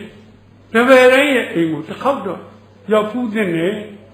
ကိုရီးယားကဝတ္ထုလေးတစ်ခုကိုဖတ်ပြီးတော့ဒါကလေးကြားဘူးလို့17ရွာလိုက်ကြောက်ချောဆိုတဲ့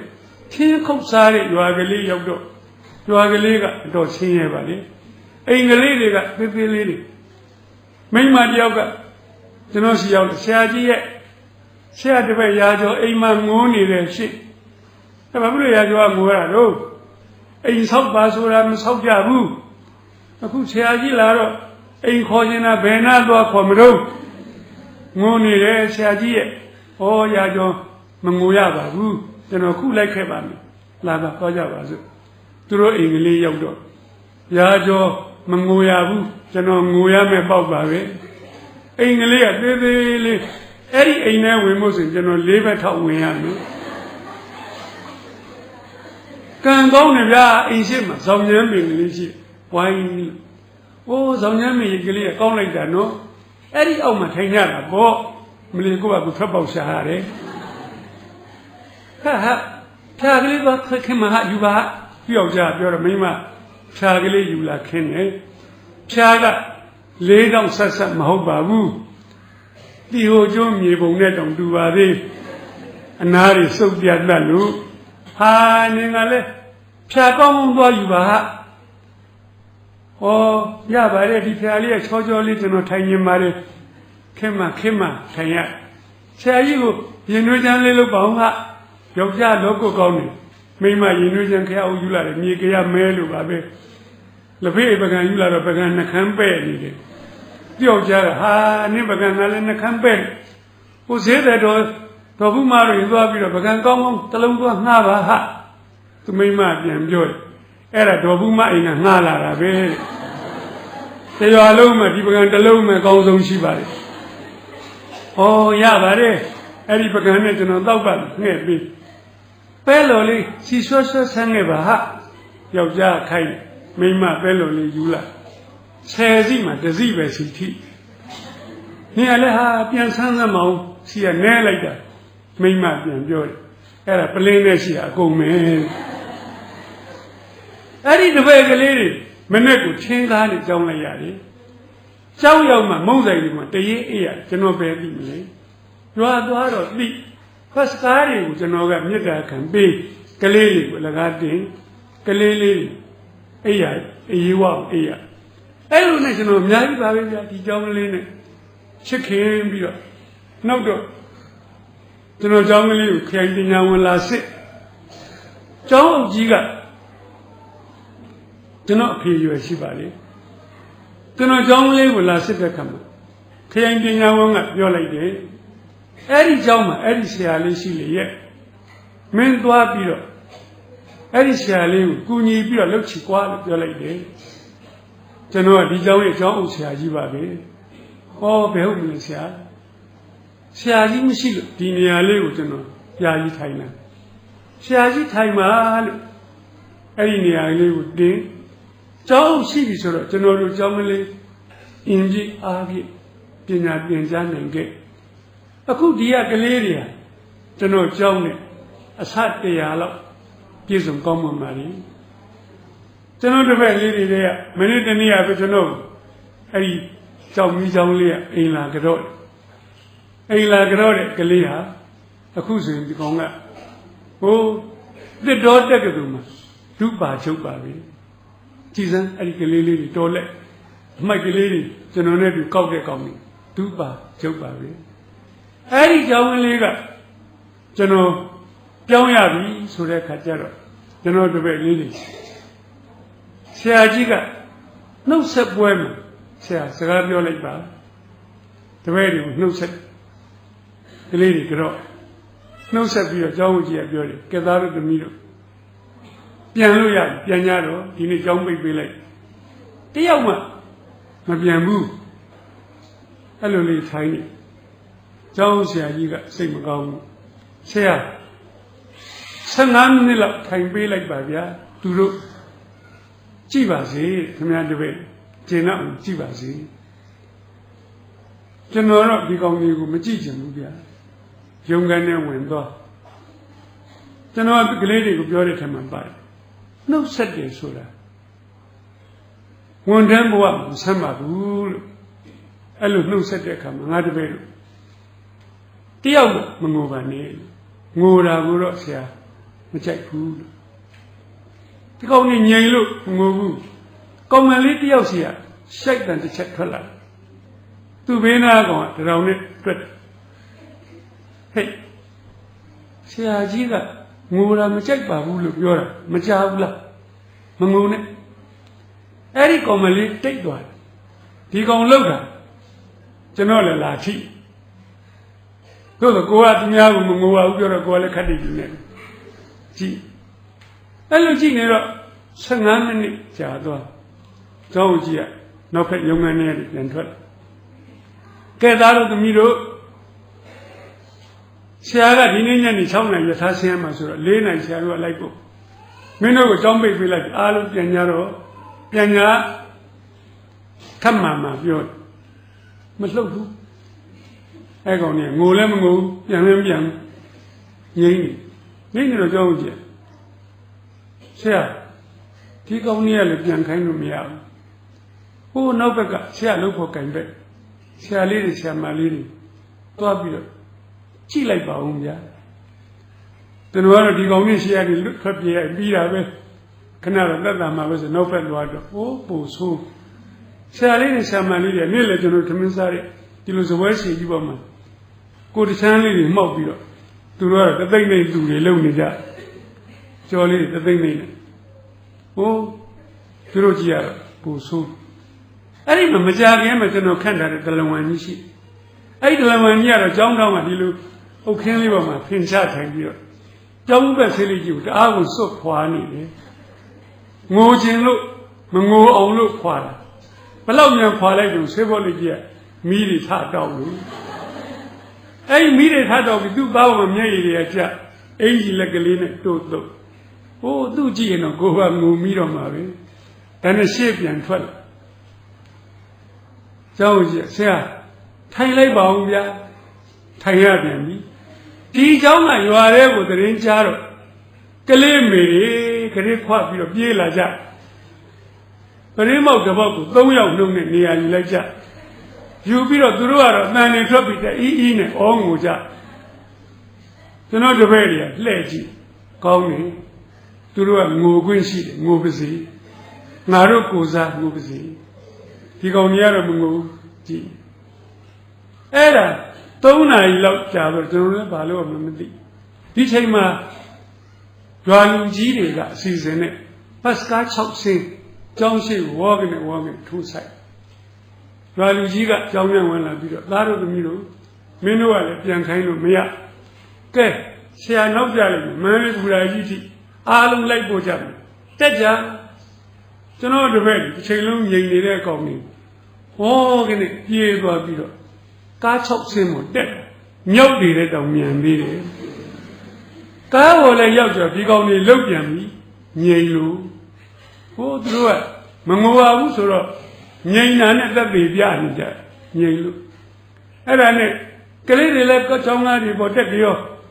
Kuna Dilo. The Gabo Gachida, the media, Kelly, quite in it. Pierre, you are able to throw in shit through Pierre, Asia and South Biro, through no set Biro, Momo, Moja Manu Biro, General Canani, Raleigh, Papa. Asia, may Maria be Mobiro, Lango, the E. or Biro, let the Yal, Molo, Shajigo, no signature. Eddie may marry Aja Biro, General Cedar, Modoka, Sabaya, Mount Air and Moody. Hello, Moro, Shaji,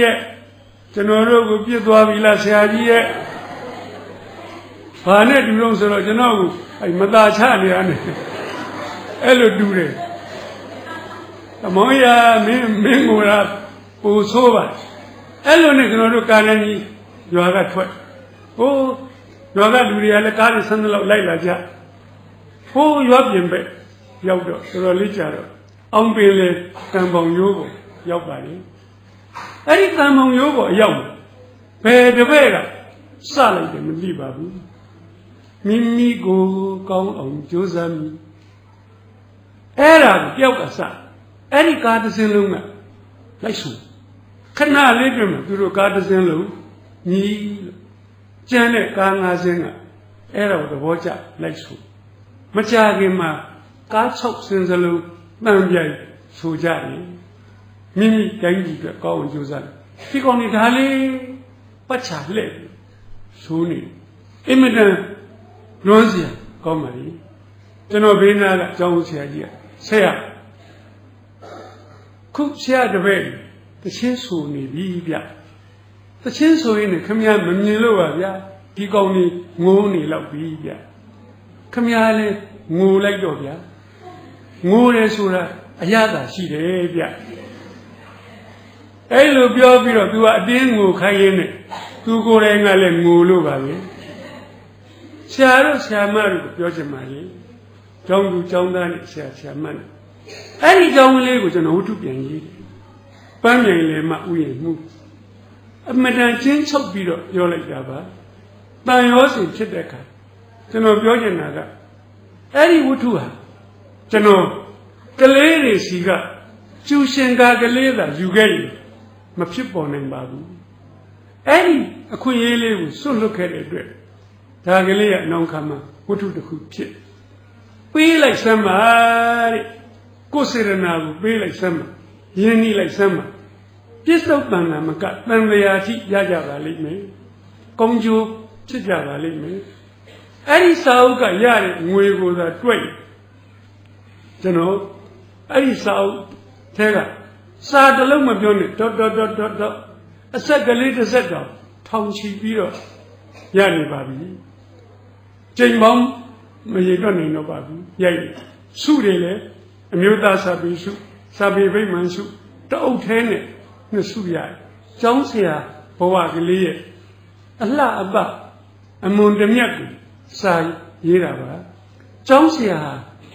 Machanda be Meli, Jetty, she, Gongshi, Dindele. Nisi, Kudu, Yani, Serena Tabilo, Dilocalim Yuribu, Limbede, Pilasin Shaji, Shashama Alum, General, Karawa Bubari. Tal, the Miroga Pasego, Moyamle On Sego, Moybiro, Turu Chunjun, Omion, Josaba, Seare, Sabo, Nasetai. Never, a Satia, Talunava, Zil, Sudawi, Nigom Chopari.